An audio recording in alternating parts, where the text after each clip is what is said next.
Hello बच्चों, good morning बेटा। आ जाइए सब लोग, जल्दी जल्दी लाइन पर आइए।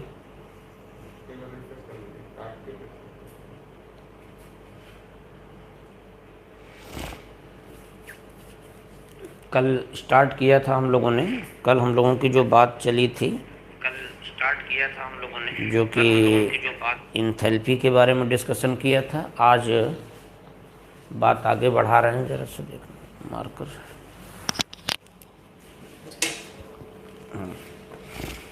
आज हम लोग जो है इंथैल्पी के बाद के पार्ट को डिस्कस करेंगे। तो देखिए, हमने बहुत सारी डिस्कशन लगभग धीरे धीरे हो चुका है।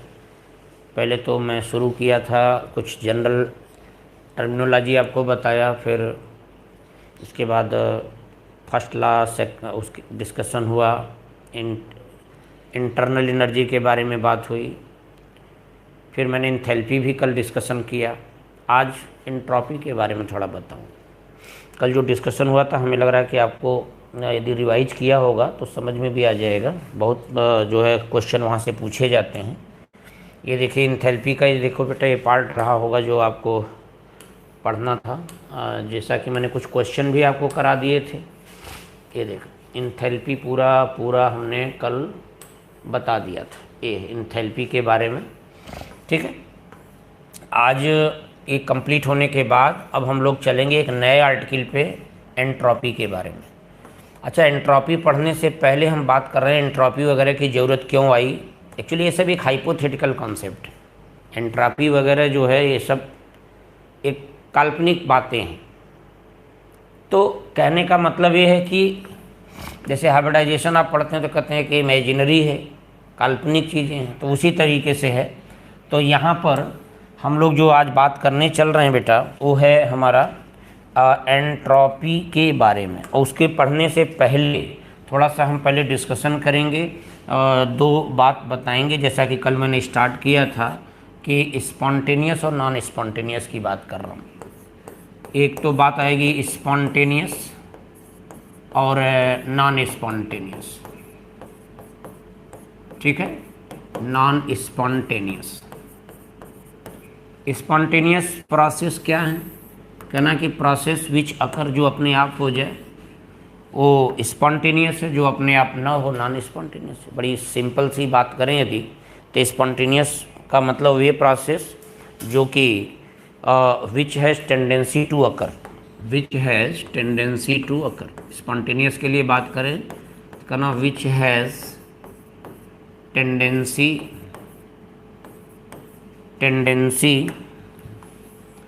which have tendency to occur,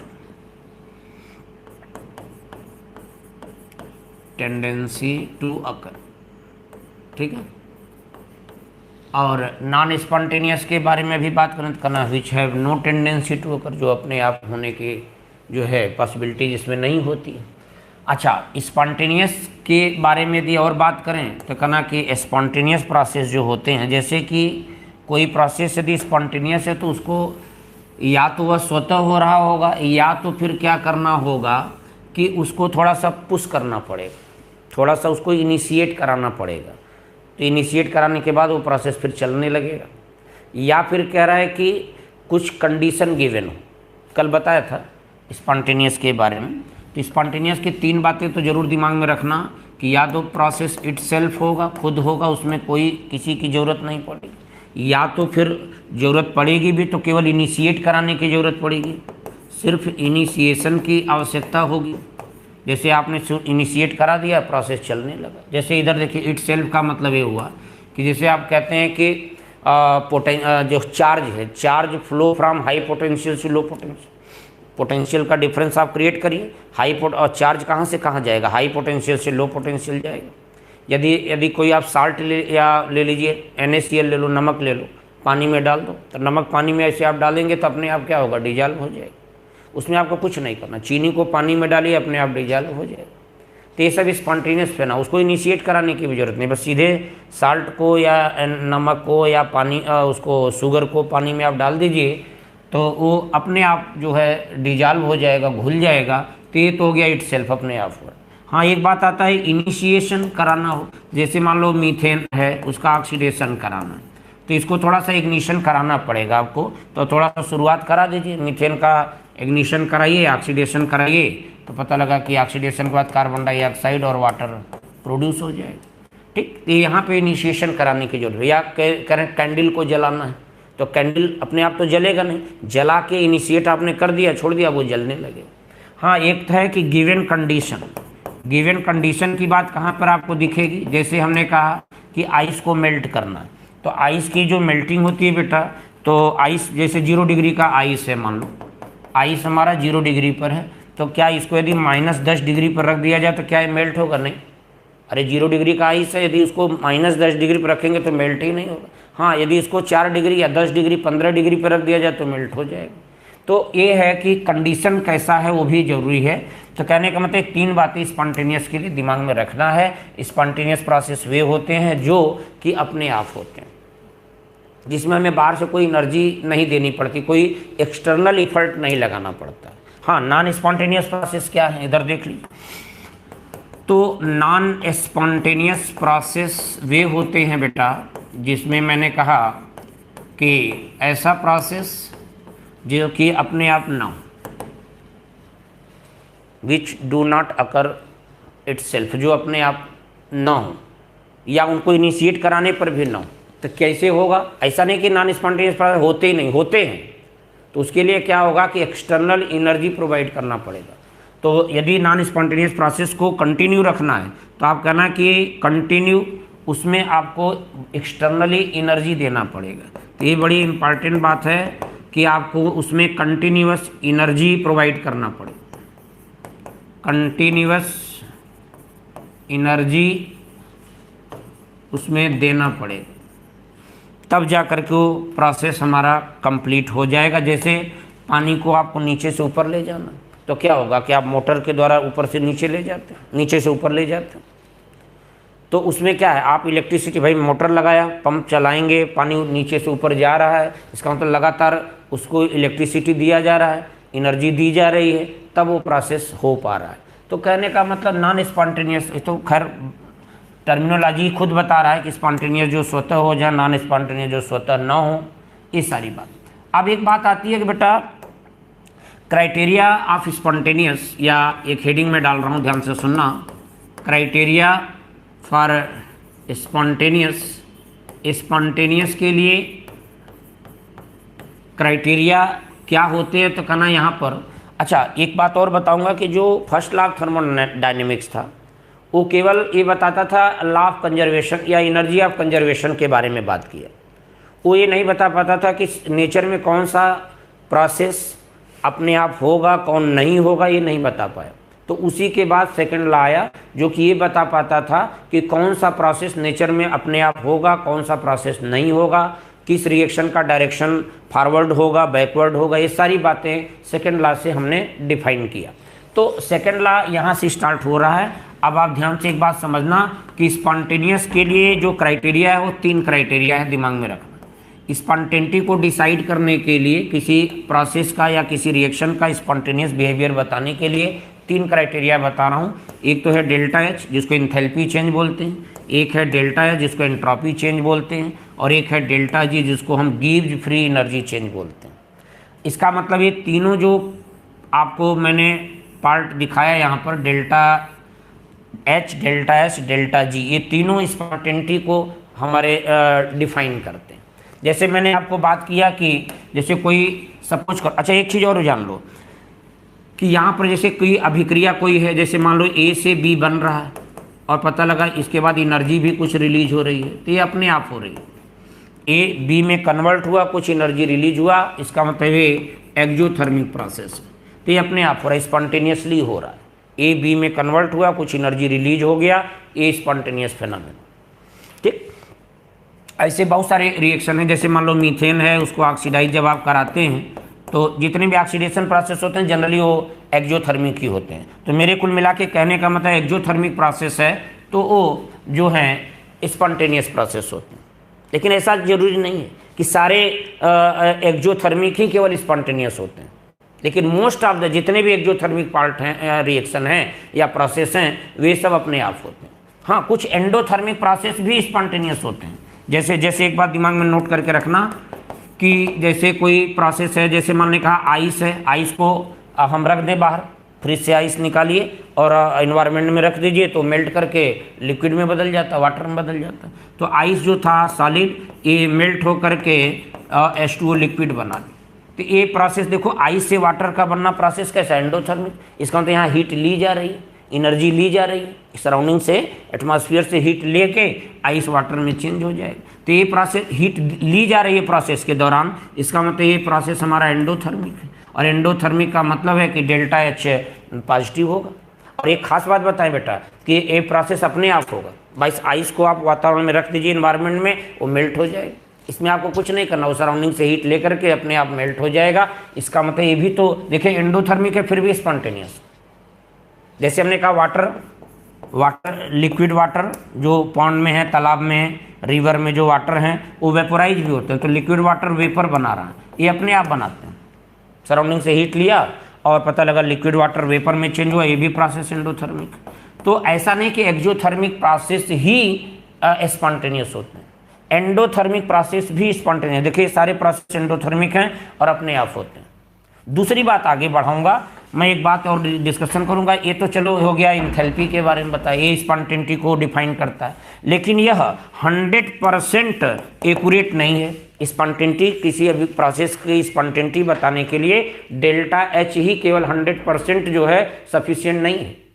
अब दूसरी बात सुनो, कभी कभी जैसे ऐसा आता है, एंट्रोपी के बारे में जैसे बात करो, एंट्रोपी भी आगे बात करूंगा, जस्ट पूरा एंट्रोपी का डिटेल डिस्कशन होगा। Entropy is nothing, entropy only measure the randomness of the system.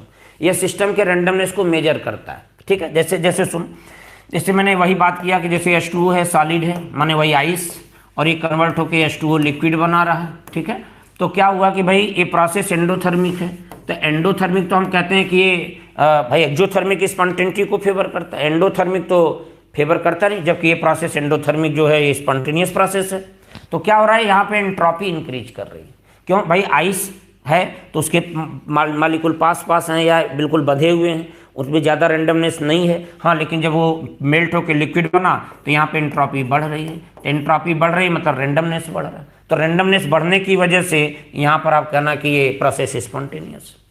Nature में क्या होता है, नेचर हमेशा रैंडमनेस को फेवर करती है। नेचर हमेशा रैंडमनेस को फेवर करती है, मतलब जो है वो डिसऑर्डर को फेवर करती है। कोई भी सिस्टम को ज़्यादा से ज़्यादा डिसऑर्डर फेज में वो रखना चाहती है, नेचर की बात कर रहा हूँ। तो यहाँ पर देखो एंट्रोपी हमारी इंक्रीज कर रही है। अब क्या हुआ कि देखो यहाँ पर दो चीज़ें हैं कि यहाँ पर इंथैल्पी यदि डेल्टा H की बात करें तो ये तो पॉजिटिव है, जो कि नॉन स्पॉन्टेनियस को बताएगा। लेकिन एंट्रोपी यहाँ पर जो एंट्रोपी का चेंज है, भाई एंट्रोपी बढ़ रही है तो एंट्रोपी का चेंज भी पॉजिटिव आएगा।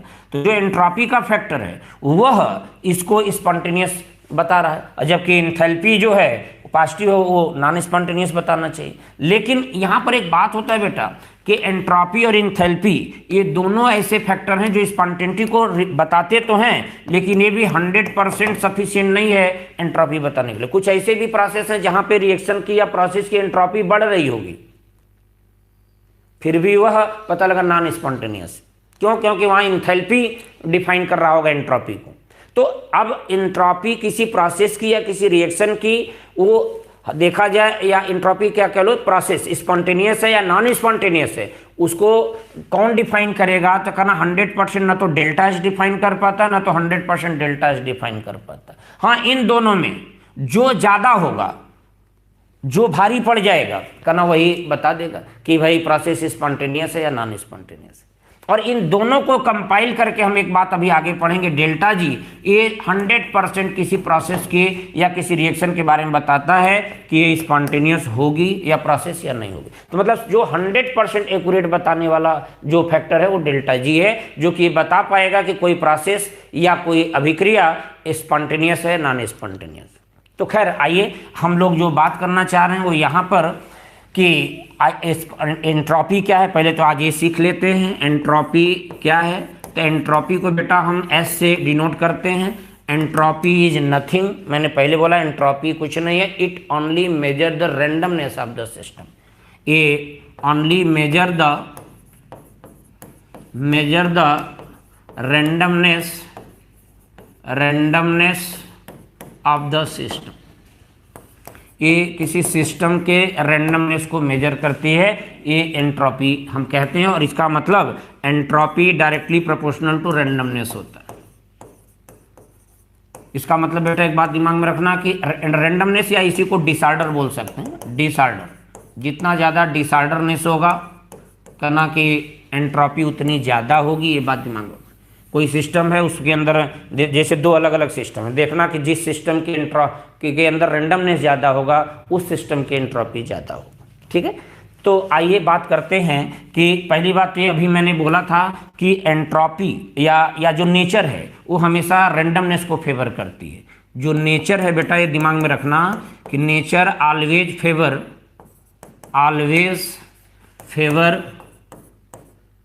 रैंडमनेस, ऑलवेज फेवर रैंडमनेस, ये रैंडमनेस को फेवर करती है, ये बात दिमाग में रख। जैसे सुनो, जैसे मैंने कहा कि हम कुछ बातें आपके सामने रखने से ए से बी बन रहा, अपने आप बन रहा, तो कोई अभिक्रिया यदि अपने आप हो रही है इसका मतलब कोई भी रिएक्शन उस दिशा में अपने आप जाएगी, शिफ्ट होगी, जिधर जाने पर उसकी रैंडमनेस बढ़ जाए। जैसे ए से बी अपने आप बन रहा, मैंने कुछ नहीं किया, एक्सटर्नली कोई एक्सटर्नल एजेंसी ने या एक्सटर्नल कोई हमने फोर्स अप्लाई नहीं किया, ए ऑटोमेटिक बी में चेंज हुआ। इसका मतलब रिएक्शन अपने आप हो रही, तो इधर जाने पर रिएक्टेंट से प्रोडक्ट जो बना इधर जाने पर एंट्रोपी बढ़ी होगी, रैंडमनेस बढ़ा होगा।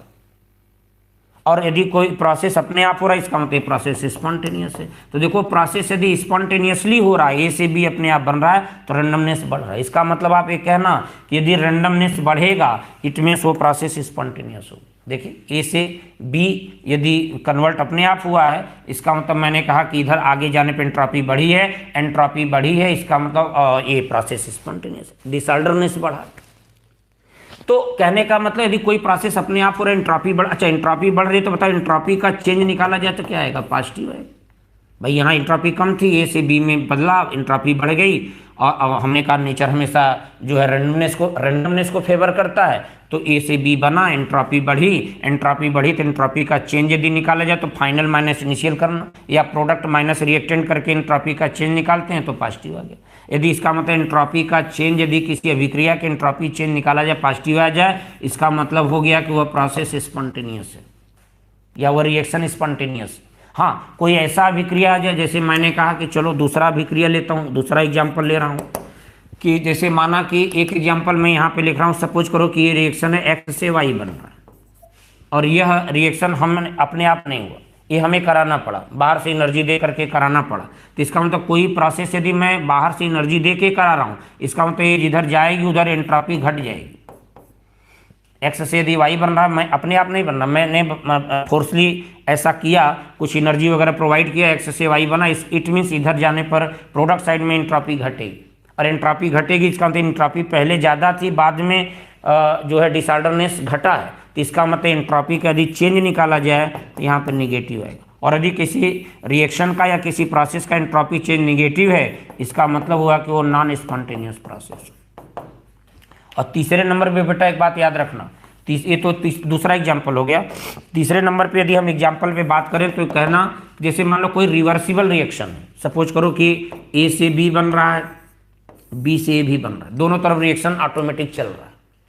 कोई रिवर्सिबल रिएक्शन है तो कहना वो तो फॉरवर्ड बैकवर्ड दोनों चल रही है साथ साइमल्टेनियसली। तो ए से बी का बनना, इधर भी ए अपने आप हो रही तो स्पॉन्टेनियस है, और बी से ए का बनना ये भी स्पॉन्टेनियस, तो दोनों तरफ रिएक्शन स्पॉन्टेनियस।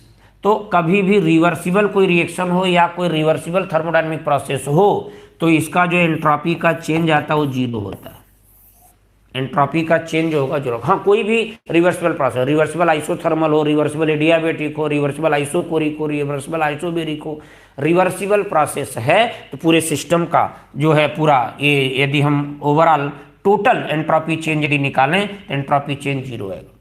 ठीक है, फॉरवर्ड बैकवर्ड का मिला के एंट्रोपी चेंज निकाला जाएगा तो ये जीरो एंट्रोपी चेंज आएगी। तो कुल मिला के 3 बातें मैंने किया। कोई प्रोसेस अपने आप हो रहा है, एंट्रोपी चेंज यदि पॉजिटिव है इसका मतलब वो स्पॉन्टेनियस होगी। किसी अभिक्रिया का एंट्रोपी चेंज निगेटिव है, इट मीन्स वो नॉन स्पॉन्टेनियस होगी। और यदि कोई रिवर्सिबल प्रोसेस, यदि कोई रिवर्सिबल रिएक्शन है या रिवर्सिबल कोई प्रोसेस है, सिस्टम है, तो उसका भी एंट्रोपी चेंज जो होगा बेटा वो निगेटिव, सॉरी जीरो होगा, जीरो। नेक्स्ट बात एक और करूंगा कि किसी भी जैसे कोई रिवर्सिबल आइसोथर्मल प्रोसेस है मान लो, तो उसका एंट्रोपी चेंज निकालने के लिए मैथमेटिकली यदि हम बात करें तो मैथमेटिकली यदि यहाँ पे डिस्कशन किया जाए तो मैथमेटिकली हम ये कहते हैं कि एंट्रोपी चेंज निकालने का एक फार्मूला होता है जिसको बोलते हैं डेल्टा एस बराबर क्यू बाई टी, या डेल्टा क्यू बाई टी कर दो, ये ज़्यादा सही है। मैथमेटिकली एंट्रोपी चेंज निकालने का, किसी सिस्टम का निकालना या किसी सराउंडिंग का निकालना हो, एंट्रोपी चेंज निकालने का एक फार्मूला बनता है मैथमेटिकली कि डेल्टा एस बराबर डेल्टा क्यू बाई टी। ये दिमाग में रखना, ठीक। अच्छा, एक बात और बड़ी खास बात बताऊंगा, यूनिट कभी कभी पूछ लेता है कि unit of entropy change, delta S की यूनिट बताओ। तो यूनिट एक्चुअल में हम पर मोल हमेशा निकालते हैं, मेनली जनरली हम पर मोल निकालते हैं। ऐसा नहीं कि पर मोल यहाँ पे जैसे यूनिट यहाँ से निकालो तो ये जूल पर केल्विन होगा या कैलोरी पर केल्विन लिख सकते हो, लेकिन एंट्रोपी जनरली पर मोल निकाला जाता है, तो यहाँ पे मोल ऐसे लिख सकते हो। तो यहाँ पे इसकी जो यूनिट आएगी एंट्रोपी चेंज की, जूल पर मोल पर केल्विन कर देना, या कैलोरी पर मोल पर केल्विन भी कर सकते हो, ये ध्यान से देना। जूल पर मोल पर केल्विन या कैलोरी पर मोल पर केल्विन भी बोल सकते हैं। हाँ, कहीं कहीं ऐसा भी लिखा हो तो गलत नहीं, जूल पर केल्विन लिख दे तो भी गलत नहीं है, या कैलोरी पर केल्विन लिख दे तो भी गलत नहीं। लेकिन जनरली एंट्रोपी पर मोल निकाला जाता है, इसलिए हम लिखते हैं जूल पर मोल पर केल्विन या कैलोरी पर मोल पर केल्विन बोलते हैं। ये भी सही है, ये भी सही है। तो कहने का मतलब, लेकिन हम अक्सर एग्जाम में सवाल आया था 2000 हमें लग रहा 12 या 13 में सवाल आया था, एंट्रोपी का चेंज का यूनिट पूछा था, तो जूल पर मोल पर केल्विन या कैलोरी पर मोल पर केल्विन ऑप्शन में था और यही सही था, ठीक है। तो अब आइए जरा सा आगे बढ़ के बात करते हैं। ये तो हो गया कि हमने कहा 3 बातें आपके सामने रख दिया। कोई प्रोसेस यदि स्पॉन्टेनियस, हमने अभी बताया कि नेचर हमेशा रैंडमनेस को फेवर करती है, मैंने अभिक्रिया में इधर जाने पर उसकी एंट्रोपी बढ़ जाए, एंट्रोपी बढ़ेगी, इसका मतलब एंट्रोपी का चेंज पॉजिटिव आएगा। एंट्रोपी का चेंज पॉजिटिव है तो इसका मतलब प्रोसेस या रिएक्शन स्पॉन्टेनियस। हाँ, कोई रिएक्शन अपने आप यदि फॉरवर्ड, मान लो कोई एक्स से वाई बन रहा था, अपने आप नहीं बन रहा था, तो मैंने कहा इसका मतलब मैंने यदि रिएक्शन जबरदस्ती कराई तो इसका मतलब उधर जान फॉरवर्ड डायरेक्शन या प्रोड साइड में एंट्रोपी घटी होगी। तो ये प्रोसेस देखा जाए तो नॉन स्पॉन्टेनियस है, एंट्रोपी का चेंज निकाला जाए तो निगेटिव आएगा। तो आप 3 बातें दिमाग में रखना कि एंट्रोपी चेंज पॉजिटिव है तो इसका मतलब प्रोसेस या रिएक्शन स्पॉन्टेनियस है, एंट्रोपी चेंज निगेटिव है इसका मतलब प्रोसेस या रिएक्शन नॉन स्पॉन्टेनियस है। और यदि कोई रिवर्सिबल प्रोसेस है तो एंट्रोपी चेंज ऑलवेज जीरो होगा। हाँ, मैथमेटिकली मैंने कहा एंट्रोपी चेंज निकालने का एक फार्मूला याद रखना बेटा, delta Q by T. Mainly हम एंट्रोपी निकालते हैं तो delta Q upon N into T कर देना से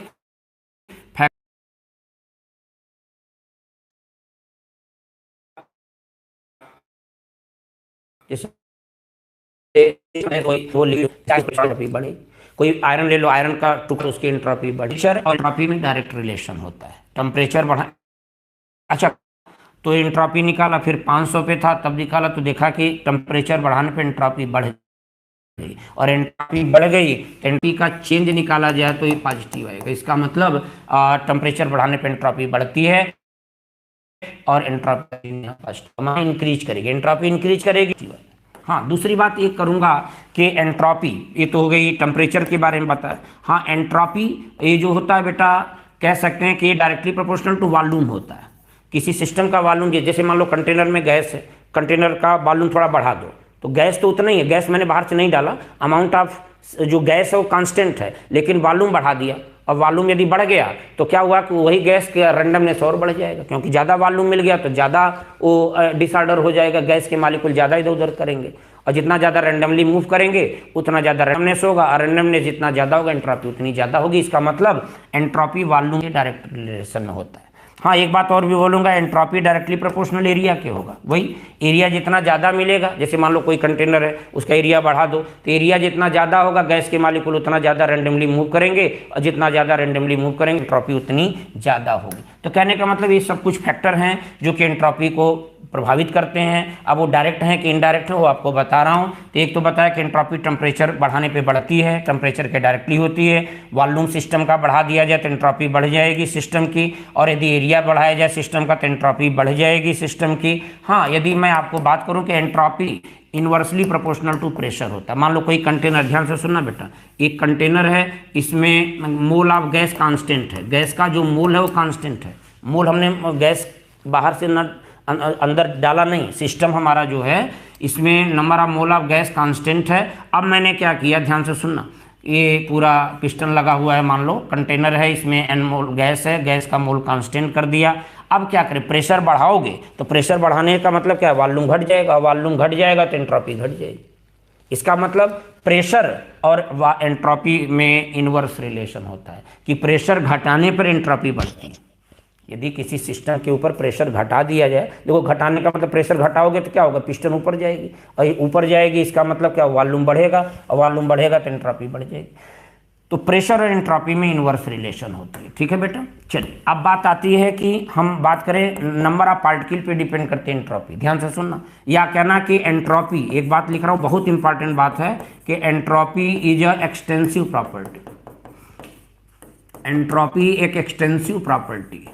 एक्सटेंसिव प्रॉपर्टी का मतलब होता है कि मास डिपेंडेंट होती है। इसका मतलब एंट्रोपी जो है वो मास डिपेंडेंट होती है, मास डिपेंडेंट होती है। It means higher the mass of system higher will be entropy. जैसे मैंने कहा कि पर्टिकुलर एक उदाहरण दे रहा हूँ, जैसे मैंने कहा एक कंटेनर है, उसका वॉल्यूम कांस्टेंट है, चलो इसका कंटेनर का वॉल्यूम कांस्टेंट है, और इसके अंदर मान लो कुछ 2 मोल गैस थी। मान लिया, आपको एक उदाहरण दे रहा हूँ कि एक कंटेनर है जिसका वॉल्यूम फिक्स है, कांस्टेंट है, उसमें 2 मोल गैस थी। मैंने बाहर से इसके अंदर 3 मोल गैस और इंक्लूड कर दिया, डाल दिया, इंजेक्ट कर दिया।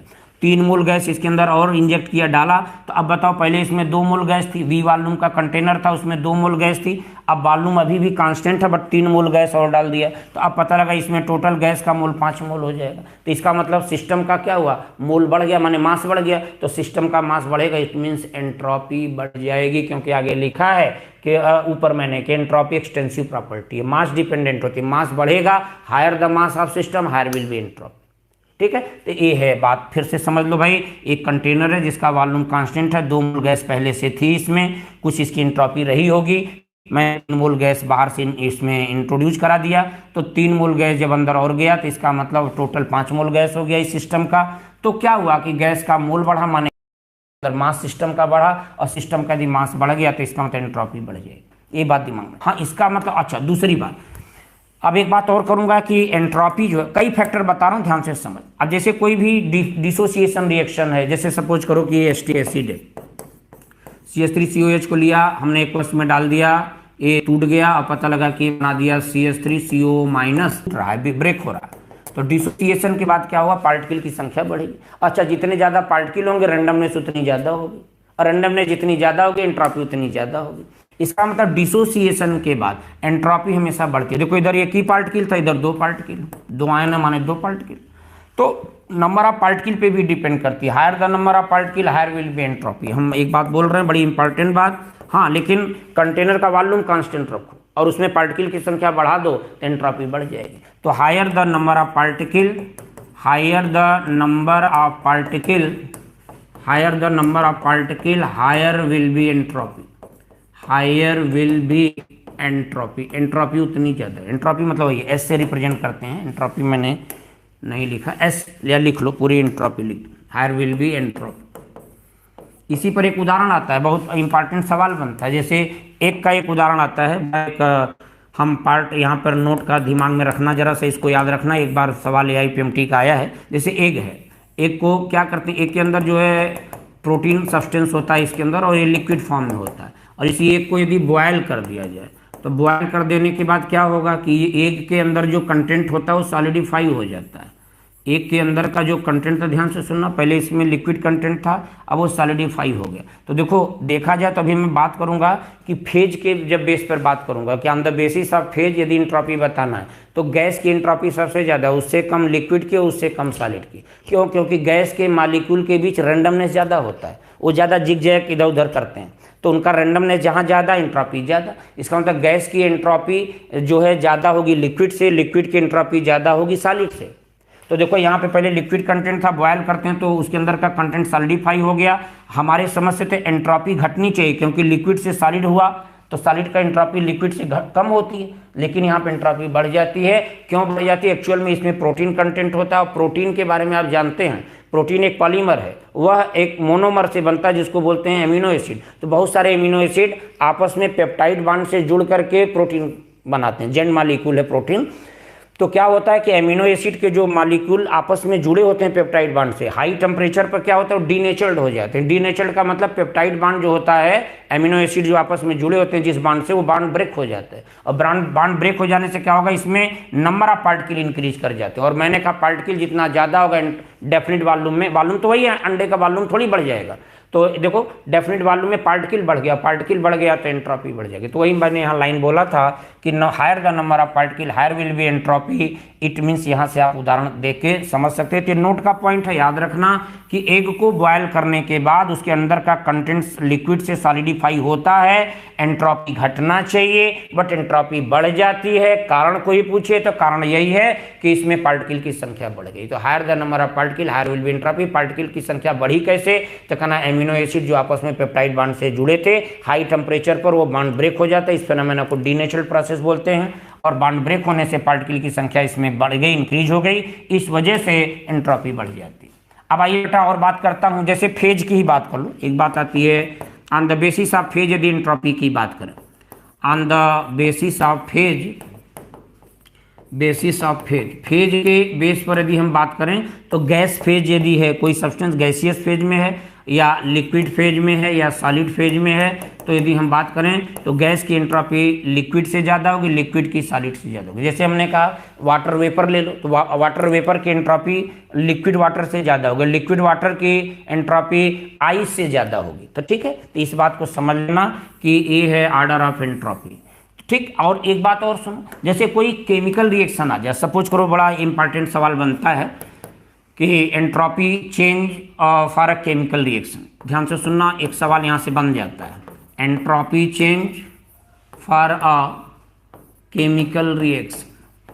कोई केमिकल रिएक्शन है बेटा, तो वहाँ एंट्रोपी चेंज की जब हम बात करते हैं तो वहाँ पर हम क्या करते हैं कि यदि किसी अभिक्रिया का एंट्रोपी चेंज बताना है कि पॉजिटिव है कि निगेटिव है कि जीरो है, क्या है, तो यहाँ पर आपको पहले क्या करना पड़ेगा कि first of all we decide the delta N G of the reaction. तो हमें क्या करना पड़ेगा, अभिक्रिया का डेल्टा एन जी कैलकुलेट करना पड़ेगा। और किसी अभिक्रिया का डेल्टा एन जी मतलब समझ रहे, number of gaseous mole of product minus number of gaseous mole of reactant. Liquid का मोल नहीं, सॉलिड का मोल नहीं, दिमाग में रखना।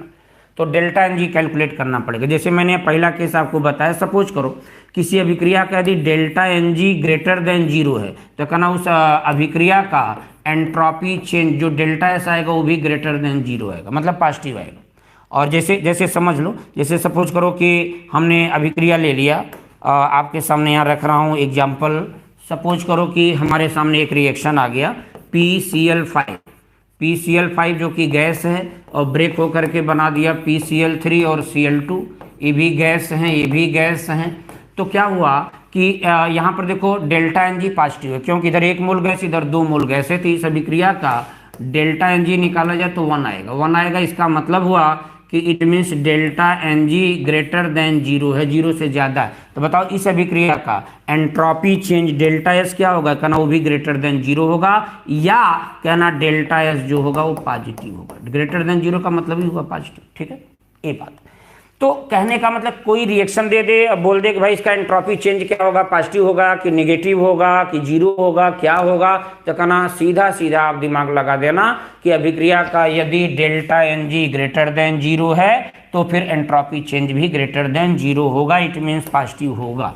दूसरे नंबर पे बात करो भाई, जैसे कोई अभिक्रिया है उसका डेल्टा एन जी निकाला गया, लेस देन जीरो आया, तो कहना फिर उस अभिक्रिया का एंट्रोपी चेंज भी लेस देन जीरो होगा, इट मीन्स एंट्रोपी चेंज जो होगा वो नेगेटिव। लेस देन जीरो का मतलब है जीरो से कम, माने नेगेटिव होगा। लाइक जैसे मैंने लिखा कि N2 है, 3H2 से रिएक्शन करा, ये सब गैस हैं और अभिक्रिया के बाद ये अमोनिया बन गया बेटा, और 2 मोल अमोनिया मान लो यहाँ बना। अभिक्रिया बैलेंस करके मैंने लिखा है। हाँ, इस अभिक्रिया का यदि मैं डेल्टा एनजी की बात करूँ तो डेल्टा एनजी इसका निकाला जाए, इधर 2 मोल गैस हैं और इधर जो है 4 मोल गैस हैं, तो टोटल -2 डेल्टा एनजी आएगा। निगेटिव में आ रहा है, इसका मतलब डेल्टा एनजी निगेटिव में है, तो इस अभिक्रिया का एंट्रोपी चेंज निकाला जाए तो लेस देन 0 आएगा, माने निगेटिव आएगा। तो ये बात को दिमाग में रखा, ठीक है। तो आइए जरा सा एक बात तो और कर लेते हैं, ये ध्यान से समझो। तो कहने का मतलब है कि एक और तीसरे नंबर पे बात समझो। एक तीसरे नंबर पे एक केस और आता है कि यदि कोई अभिक्रिया मान लो आई और उसका डेल्टा एनजी 0 है, तो फिर क्या देना, इसका मतलब उस अभिक्रिया का एंट्रोपी चेंज भी 0 होगा। जैसे हमने कहा N2O2 से अभिक्रिया करा और ये रिएक्शन के बाद 2NO बनाया, ये भी गैस है, गैस गैस, और इस सबका फेज गैसियस है। इधर 2 मोल गैस, इधर भी टोटल 2 मोल गैस। यहाँ पर डेल्टा एनजी अभिक्रिया का देखोगे तो 0 आएगा, और डेल्टा एनजी यदि 0 है तो कहना इस अभिक्रिया का एंट्रोपी चेंज भी 0। तो इसका मतलब कुल मिला के मैं सिर्फ एक बात कहना चाहा कि कोई रिएक्शन है उसका एंट्रोपी चेंज क्या होगा, पॉजिटिव होगा, नेगेटिव होगा, 0 होगा, यदि ये बताना है तो फर्स्ट ऑफ ऑल आप पहले उस अभिक्रिया का डेल्टा एनजी कैलकुलेट कर लीजिए, और यदि डेल्टा एनजी उसका पॉजिटिव आ रहा है तो एंट्रोपी चेंज पॉजिटिव आएगा, डेल्टा एनजी निगेटिव आ रहा है तो एंट्रोपी चेंज निगेटिव आएगा, डेल्टा एनजी 0 आ रहा है तो एंट्रोपी चेंज 0। अब आइए एक बात और करता हूँ, जैसे मैंने कहा फेज की बात कर लो, फेज की बात जरा सा करो। On the basis of phase में हम एक बात और करना चाहेंगे, ध्यान से समझना। सपोज करो कि यहाँ पर मैं कहूँ कि भाई हमारे पास सॉलिड सब्सटेंस था, वो लिक्विड में चेंज हुआ, लिक्विड में चेंज हो रहा है, तो सॉलिड से लिक्विड का बनना फ्यूजन कहलाता है। यहाँ की इसका मतलब फ्यूजन का प्रोसेस हो रहा है, तो सॉलिड लिक्विड में चेंज हो रहा है, फ्यूजन हो रहा है। अच्छा बताओ, सॉलिड लिक्विड में बदलेगा तो ये फेनोमेना क्या है, एंडोथर्मिक है, माने इंथैल्पी चेंज, डेल्टा एस तो पॉजिटिव होगा, एंडोथर्मिक है माने डेल्टा एस पॉजिटिव।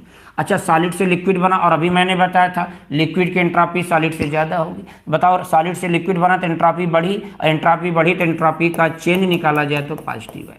सिमिलरली यहाँ पे देखो, फ्यूजन के प्रोसेस जहाँ भी होगा एंट्रोपी चेंज पॉजिटिव।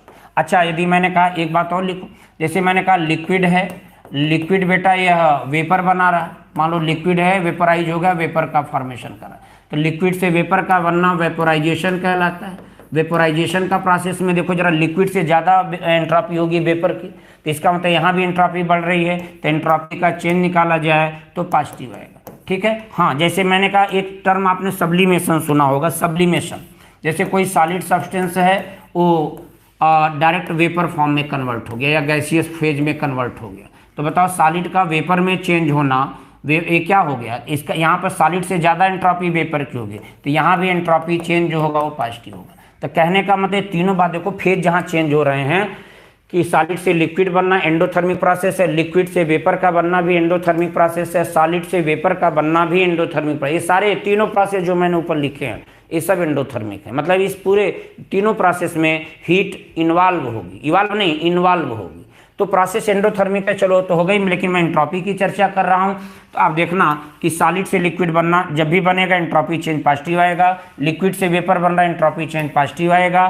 सॉलिड से वेपर बन रहा है एंट्रोपी चेंज निगेटिव आएगा, सॉरी पॉजिटिव आएगा। हाँ, इसी को जरा ये दोनों प्रोसेस को जरा उलट के देखो, इन्हीं दोनों प्रोसेस को मैं रिवर्स कर रहा हूँ, जरा समझना।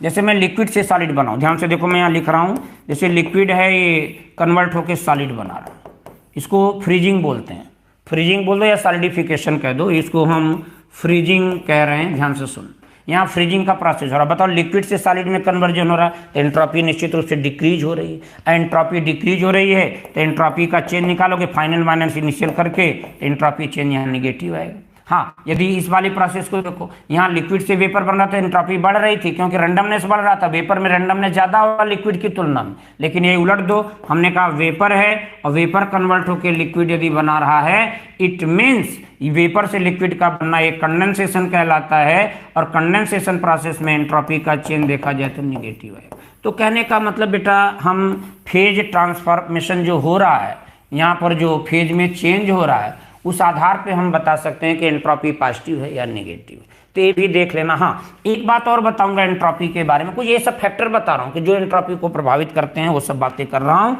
जैसे मिक्सिंग के बारे में बात करते हैं, मिक्सिंग, यदि मिक्सचर कभी बनाया जाए, जैसे मान लो हमने कहा सॉलिड को लेकर के सॉलिड में मिला दो, सॉलिड सॉलिड को आपस में मिला दो, या लिक्विड लिक्विड को मिला दो, मिक्सचर बना दो, या फिर गैस गैस को मिला दो आपस में, तो ये क्या होता है कि यहाँ पर हमेशा एंट्रोपी इंक्रीज करती है। अरे भाई गैस गैस को मिलाओगे तो क्या होगा, गैस के पार्टिकल गैस गैस को मिलाया तो एक्चुअली क्या होगा कि उनमें रेंडमनेस बढ़ेगा, और रेंडमनेस बढ़ेगा तो एंट्रोपी जो चेंज होगा ये पॉजिटिव होगा।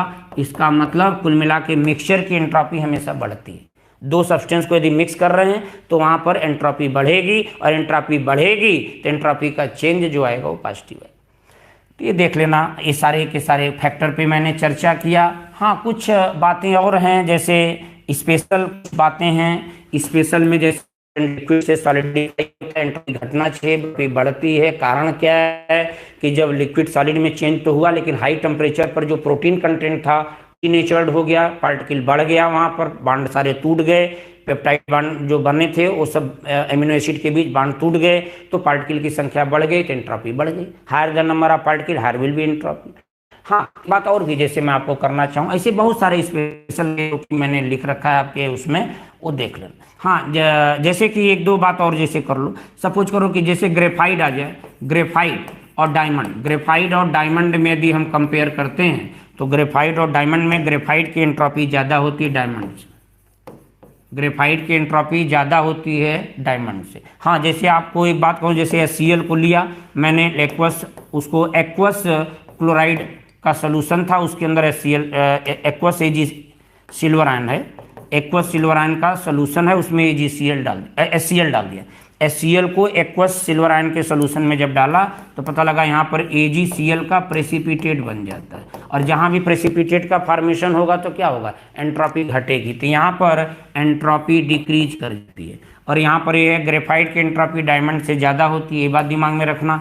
यहाँ पर और एक दो बात उदाहरण देख लो, जैसे मैं आपसे कहूँ कि NaCl है, NaCl है, ठीक है, अमोनियम NH4Cl ले लो, अमोनियम क्लोराइड ले लो, चलो NH4Cl है, नौसादर जिसको बोलते हैं, ये सॉलिड था, एक्वस में डाल दिया इसको, और एक्वस में डालने पर क्या हुआ कि एक्वस में जैसे ही डाला तो पता लगा ये ब्रेक हो गया, ये बना दिया NH4 प्लस एक्वस और Cl माइनस एक्वस, ये बन गया। तो देखो बेटा ये सॉलिड था, एक्वस में डालने पर ये आयोनाइज हो गया, तो इसका मतलब क्या हुआ, पार्टिकल की संख्या बढ़ गई, एंट्रोपी बढ़ेगा। इसका मतलब यदि हम एमोनियम क्लोराइड को एक्वस में डालेंगे तो यहाँ पे एंट्रोपी बढ़ जाएगी। देखो तो ये सारी की सारी बातें दिमाग में रखना, कुछ स्पेशल केसेस हैं। तो ऐसे वे फैक्टर जो एंट्रोपी को प्रभावित करते हैं, एक तरफ से मैंने सारी बात कर दी, 1 मिनट लगेगा, जरा देख लो, रिकॉल कर लो।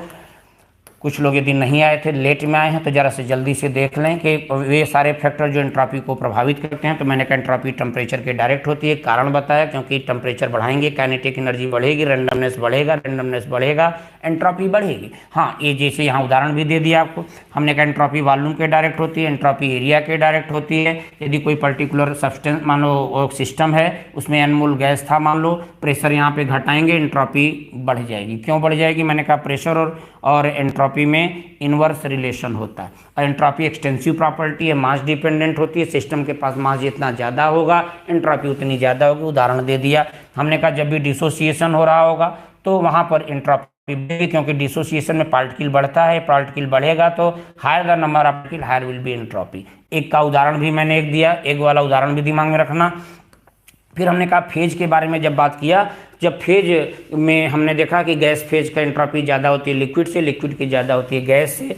फिर केमिकल रिएक्शन कोई दिया जाए डिफरेंट और उसमें कहा जाए एंट्रोपी चेंज के बारे में बताइए, तो कहना फिर वहाँ पर उस रिएक्शन का डेल्टा एन जी पहले हम कैलकुलेट करेंगे, डेल्टा एन जी से हम डिसाइड कर लेंगे कि उस रिएक्शन की एंट्रोपी चेंज पॉजिटिव होगी या निगेटिव होगी या जीरो होगी। ठीक है, मेनली पॉजिटिव निगेटिव का ही आता है। तो आप कहना है यदि डेल्टा एन जी पॉजिटिव होगा तो एंट्रोपी चेंज पॉजिटिव होगी, डेल्टा एन जी रिएक्शन का निगेटिव होगा तो एंट्रोपी चेंज भी निगेटिव होगी दिमाग में। हाँ एक बात और जरूर मैंने किया कि सपोज करो ये फेज ट्रांसफॉर्मेशन जहाँ हो रहा है, देखो सॉलिड लिक्विड बना, कोई एक फेज से दूसरे फेज में, मतलब इसी को फेज ट्रांसफॉर्मेशन बोलते हैं। तो जहाँ फेज का देखो ट्रांसफॉर्मेशन हो रहा है, यहाँ पे भी हमने एंट्रोपी के बारे में सब डिस्कशन किया। फिर मिक्सचर के बारे में बताया कि जब भी दो सब्सटेंस को मिक्स करते हैं आपस में, जैसे गैस गैस को मिला दो, लिक्विड लिक्विड को मिला दो, सॉलिड सॉलिड को मिला दो, मिक्सचर जब भी बनाते हैं एंट्रोपी हमेशा इंक्रीज करती है। क्यों? क्योंकि जब मिक्सचर बनाओगे तो निश्चित है रैंडमनेस बढ़ेगा, और रैंडमनेस बढ़ेगा तो एंट्रोपी बढ़ेगी, एंट्रोपी बढ़ेगी तो एंट्रोपी का चेंज पॉजिटिव आएगा।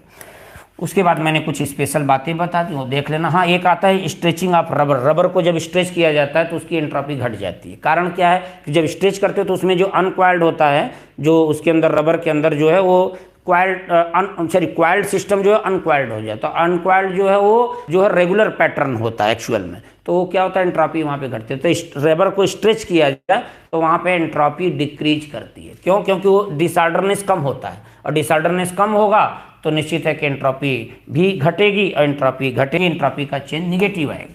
तो ये तो हो गया कि वे सारे फैक्टर जो एंट्रोपी को प्रभावित करते हैं। आइए बेटा अब हम बात करते हैं कि कुछ एंट्रोपी के कैरेक्टरिस्टिक की बात करूंगा। 6 से 7-8 कैरेक्टर बताऊंगा, बहुत दिमाग में बड़ी इंपॉर्टेंट बात है रखना कि characteristic of entropy, characteristic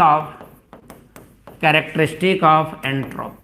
entropy के कैरेक्टर के बारे में बात करूं तो कुछ मिलता जुलता कैरेक्टर, जैसे मैं एंथैल्पी का कैरेक्टर बताता था, इंटरनल एनर्जी का कैरेक्टर बता रहा था, कुछ उसी टाइप की बातें यहाँ पे बताऊंगा। पहला कैरेक्टर दिमाग में रखो कि एंट्रोपी जो होती है बेटा ए स्टेट फंक्शन है। Entropy is a state function, is a state function.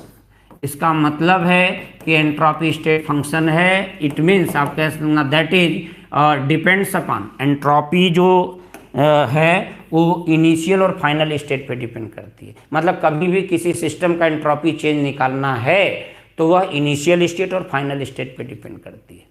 तो इसका मतलब एंट्रोपी स्टेट फंक्शन है, that is entropy change depends upon, entropy change depends upon initial and final state, initial and final state. इसका मतलब आप ये लिख सकते हैं यहाँ पर कि कभी किसी सिस्टम का एंट्रोपी चेंज निकालना है तो entropy of final minus entropy of initial करके एंट्रोपी चेंज निकाला जा सकता है। देखो एक बात सुनो, यदि फाइनल एंट्रोपी ज़्यादा होगी इनिशियल से तो डेल्टा एस, यहाँ पे देखना शर्त लगा दे रहा हूँ, यदि एस एफ ज़्यादा होगा एस आई से, फाइनल एंट्रोपी ज़्यादा होगी इनिशियल से, तो इसका मतलब एंट्रोपी चेंज जो आएगा यहाँ पर डेल्टा एस जो आएगा वो पॉजिटिव आएगा। और यदि बेटा फाइनल एंट्रोपी कम होगी इनिशियल एंट्रोपी से तो एंट्रोपी चेंज जो आएगा वो निगेटिव होगा। और यदि मैंने कहा कि मान लो इनिशियल और फाइनल दोनों एंट्रोपी, फाइनल एंट्रोपी और इनिशियल एंट्रोपी यदि बराबर है तो इसका मतलब यहाँ पे एंट्रोपी का जो चेंज आएगा वो 0 आ जाएगा। ठीक है, ये तो हो गया कि किसी सिस्टम के लिए एंट्रोपी चेंज निकालना तो final entropy minus initial entropy करना, एंट्रोपी का चेंज आ जाएगा। ठीक, हाँ, लेकिन कोई केमिकल रिएक्शन है, सपोज करो कोई chemical reaction, for a chemical reaction, बहुत इंपॉर्टेंट पार्ट चल रहा है, ध्यान से सुन लेना। एक बार सुनने मात्र से ही सवाल लग जाएंगे जो थ्योरेटिकल पार्ट आएंगे। अभी मैं न्यूमेरिकल कैसे लगेगा वो भी बताऊंगा। तो केमिकल रिएक्शन कोई है, मान लो रिएक्टेंट से प्रोडक्ट बन रहा है, तो यहाँ इसका एंट्रोपी चेंज निकालना, तो एंट्रोपी चेंज निकालना तो Sp माइनस SR करते हैं, entropy of product minus entropy of reactant कर देना, यहाँ से एंट्रोपी चेंज आ जाएगी। ठीक है, तो ये बात को देखना। तो ये तो पहली हमने पॉइंट को डिस्कस किया कि एंट्रोपी के कैरेक्टर में पहला बताया एंट्रोपी स्टेट फंक्शन है, इनिशियल स्टेट और फाइनल स्टेट, एंट्रोपी का जो चेंज है वो इनिशियल स्टेट और फाइनल स्टेट पे डिपेंड करता है। जैसे उदाहरण भी दिखाना चाहूँ तो दिखा दूँ। जैसे मान लो कोई एक हमारा सिस्टम है, सपोज करो मान लो ये पी वर्सेस बी में मैंने ग्राफ बनाया, और मान लो ये इनिशियली ए पॉइंट है और ये बी पॉइंट है, तो ए से बी में जा रहा हूँ तो एक पाथ को चूज किया, तो यहाँ से एंट्रोपी चेंज निकाल लो, और ए से बी ये दूसरे पाथ से जाओ तो भी यहाँ से एंट्रोपी चेंज निकाल लो। तो दोनों से एंट्रोपी चेंज पहले पाथ से दूसरे पाथ से निकालोगे तो एंट्रोपी चेंज दोनों पाथ से निकाल के देखना, एंट्रोपी का चेंज दोनों पाथ से सेम आएगा। इसका मतलब पाथ पे नहीं डिपेंड करती है, ये स्टेट फंक्शन है। पाथ फंक्शन के बारे में 2 जिक्र किया था पीछे, हीट और वर्क, ये पाथ फंक्शन है, उनको छोड़ के बाकी सब स्टेट फंक्शन। ठीक है, हाँ, दूसरी बात यहाँ पे देखो, एक तो हो गई ये बात। हाँ, साइक्लिक प्रोसेस यदि हो, प्रोसेस यदि साइक्लिक है, दूसरा पॉइंट बता रहा हूँ, इन साइक्लिक प्रोसेस में एंट्रोपी का जो चेंज होगा वो 0 होगा। मैं बार बार कहता हूं कि जितने भी स्टेट वेरिएबल हैं, स्टेट फंक्शन है, जो इनिशियल स्टेट फाइनल स्टेट पर डिपेंड करते हैं, उनका जो चेंज निकाला जाए इस साइक्लिक प्रोसेस में तो हमेशा 0 आता है। तीसरे नंबर पे आओ बेटा, बात करते हैं कि एंट्रोपी एक्सटेंसिव प्रॉपर्टी है। इसका मतलब entropy is a extensive property, extensive property का मतलब ही हो गया जो पीछे बता चुका हूं, मास पे डिपेंड करता है कि सिस्टम का जितना मास होगा एंट्रोपी उतनी ज़्यादा होगी। तीसरे नंबर के बाद चौथे नंबर में बात करूं कि टोटल एंट्रोपी चेंज कभी निकालना है। टोटल एंट्रोपी चेंज, ध्यान से सुनना, बड़ा इंपॉर्टेंट बात। टोटल एंट्रोपी चेंज यदि निकालना है तो टोटल एंट्रोपी चेंज निकालना है तो सीधा कर देना entropy change of system, system की entropy plus entropy change of surrounding, entropy change of surrounding. System और सराउंडिंग के एंट्रोपी चेंज को जब जोड़ते हैं तो टोटल एंट्रोपी चेंज आता है, जिसको हम बोलते हैं एंट्रोपी चेंज ऑफ यूनिवर्स। मतलब इसको हम ऐसे भी लिख सकते हैं डेल्टा एस यूनिवर्स, वही टोटल एंट्रोपी चेंज, या इसी को बोल देना एंट्रोपी चेंज यूनिवर्स या एंट्रोपी चेंज टोटल। यदि एंट्रोपी चेंज निकालना है तो ये हो जाएगा entropy change of system plus entropy change of surrounding कर देना। यहाँ से दोनों को जोड़ने से यूनिवर्स की एंट्रोपी चेंज आ जाएगी, या उसी को हम टोटल एंट्रोपी चेंज कहते हैं। चौथे नंबर पे बताया। हाँ, पांचवें नंबर पे एक बात और करूँगा, जरा ध्यान से समझना। पांचवें नंबर पे बेटा एक बात है कि यदि कोई प्रोसेस हमारा मान लो रिवर्सिबल आइसोथर्मल कंडीशन में है, ध्यान से सुनना, तो एंट्रोपी चेंज, सवाल आया हुआ है एग्जाम में, सवाल है, ध्यान से सुनना कि entropy change in reversible isothermal process, reversible isothermal process है, रिवर्सिबल आइसोथर्मल यदि प्रोसेस है तो total entropy change, entropy change in reversible isothermal process में जो एंट्रोपी चेंज टोटल का मतलब है यूनिवर्स का एंट्रोपी चेंज जो आएगा वो हमेशा जीरो आएगा, ऑलवेज जीरो होगा। कैसे होगा अभी मैं डिराइव करके दिखा रहा हूं, ध्यान से सुनना, यहीं पे बता रहा हूं कि total entropy change in reversible isothermal process, यहाँ पे एंट्रोपी चेंज ना लिख के टोटल लिख दो, ज़्यादा सही है। पांचवें नंबर पे जो बात कर रहा हूँ, total entropy change in reversible isothermal process, तो डेल्टा एस टोटल जीरो होगा, या डेल्टा एस यूनिवर्स भी कह सकते हैं इसको, डेल्टा एस यूनिवर्स। अरे यार सिस्टम और सराउंडिंग को जोड़ दो, वहीं टोटल है या वहीं यूनिवर्स का। भाई नेचर में दो ही लोग तो हैं, पूरे केमिस्ट्री में हम जब शुरुआत किए थे तभी बताए थे, एक सिस्टम होगा दूसरा सराउंडिंग होगा, टोटल मिला के यूनिवर्स होता है। तो एंट्रोपी चेंज यूनिवर्स का जीरो हो जाएगा, या टोटल एंट्रोपी चेंज जीरो होता है कब, कंडीशन लगा दिया रिवर्सिबल आइसोथर्मल प्रोसेस। और वही पीछे भी बता दिया था कि रिवर्सिबल प्रोसेस यदि था तो वहां पे टोटल एंट्रोपी चेंज जीरो ही आएगा। अब वो चाहे रिवर्सिबल आइसोथर्मल हो, रिवर्सिबल एडियाबैटिक हो, टोटल एंट्रोपी चेंज जीरो ही आएगा। देखना कैसे भी बता रहा हूं। जैसे सपोज करो, एक मैं यहाँ पे डेरिवेशन भी करके दिखा दे रहा हूँ, जरा समझना। यहाँ पर सपोज करो कि एक हमारा ये सिस्टम, ध्यान से सुनो बेटा, सिस्टम है और इस सिस्टम का टेम्परेचर T है और बाहर जो देखा सिस्टम के अलावा सब कुछ सराउंडिंग है, सराउंडिंग का टेम्परेचर भी T है। अच्छा, दोनों का टेम्परेचर T है, तो अब बात है कि हीट कहाँ से कहाँ जाएगा, तो कहना हीट दोनों तरफ जाएगा, लेकिन इक्वली, जो इतना इधर से इधर जाएगा उतना अंदर से बाहर जितना जाएगा उतना बाहर से अंदर जाएगा। इसका मतलब यह सिस्टम, पूरा सिस्टम और सराउंडिंग ये थर्मली इक्विलिब्रियम में, टेम्परेचर से में थर्मली इक्विलिब्रियम में।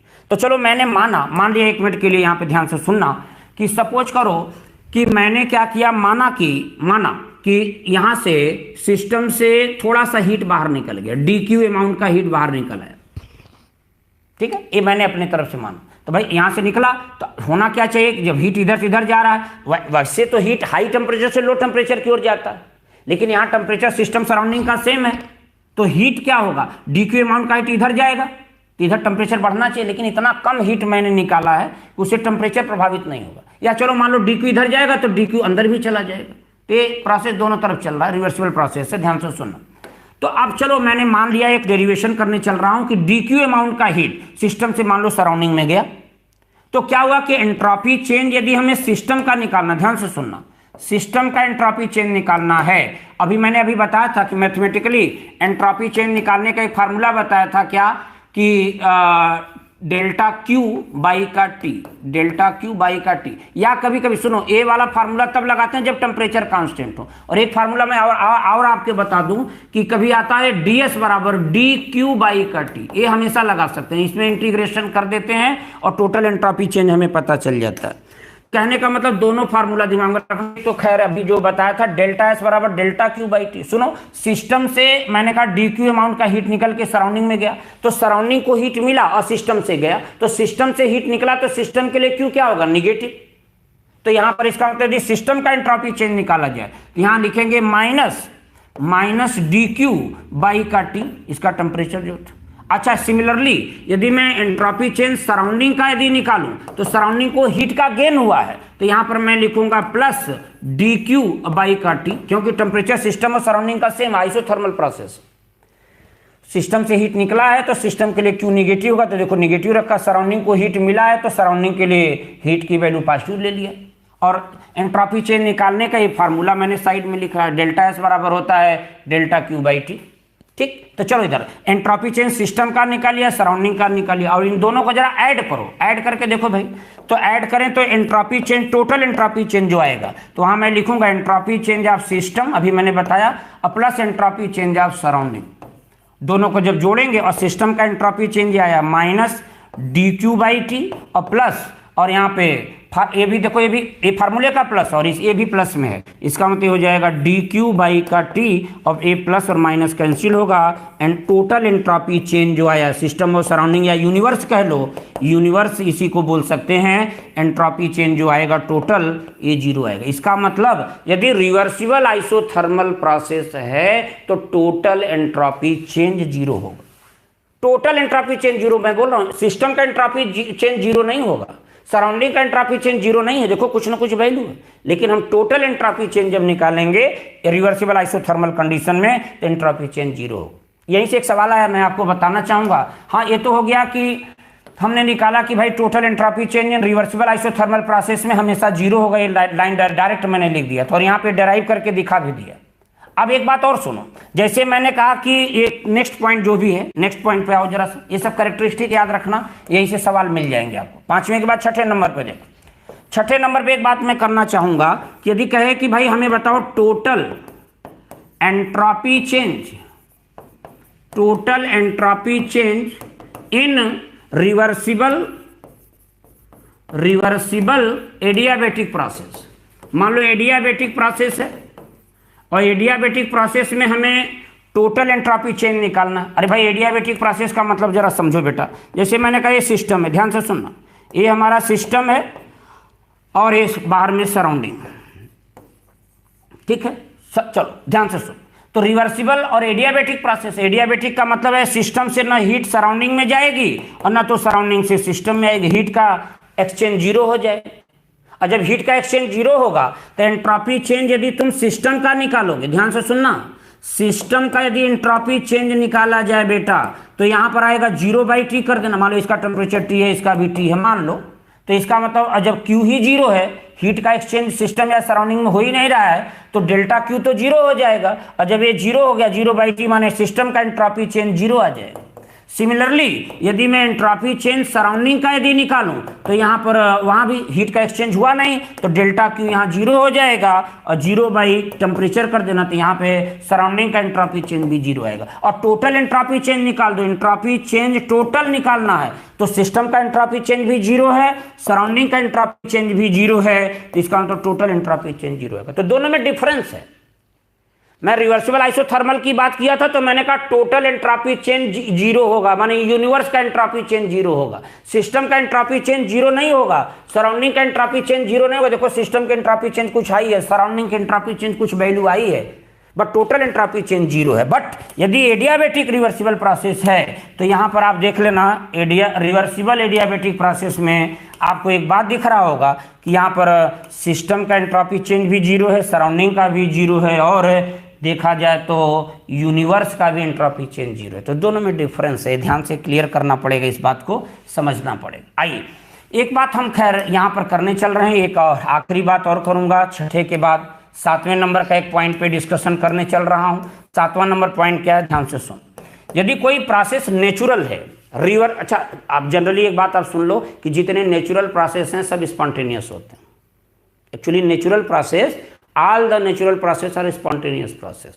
ये बात बोलने में कहीं कोई दुविधा नहीं है, कोई संशय हो, कहना कि जितने भी नेचुरल प्रोसेस हैं या वो नेचुरल प्रोसेस स्पॉन्टेनियस होते हैं, इरिवर्सिबल होते हैं। तो चलो भाई मैं आपको बताता हूं कि टोटल एंट्रोपी चेंज इन, यहां पे बात करने चल रहा हूं total entropy change.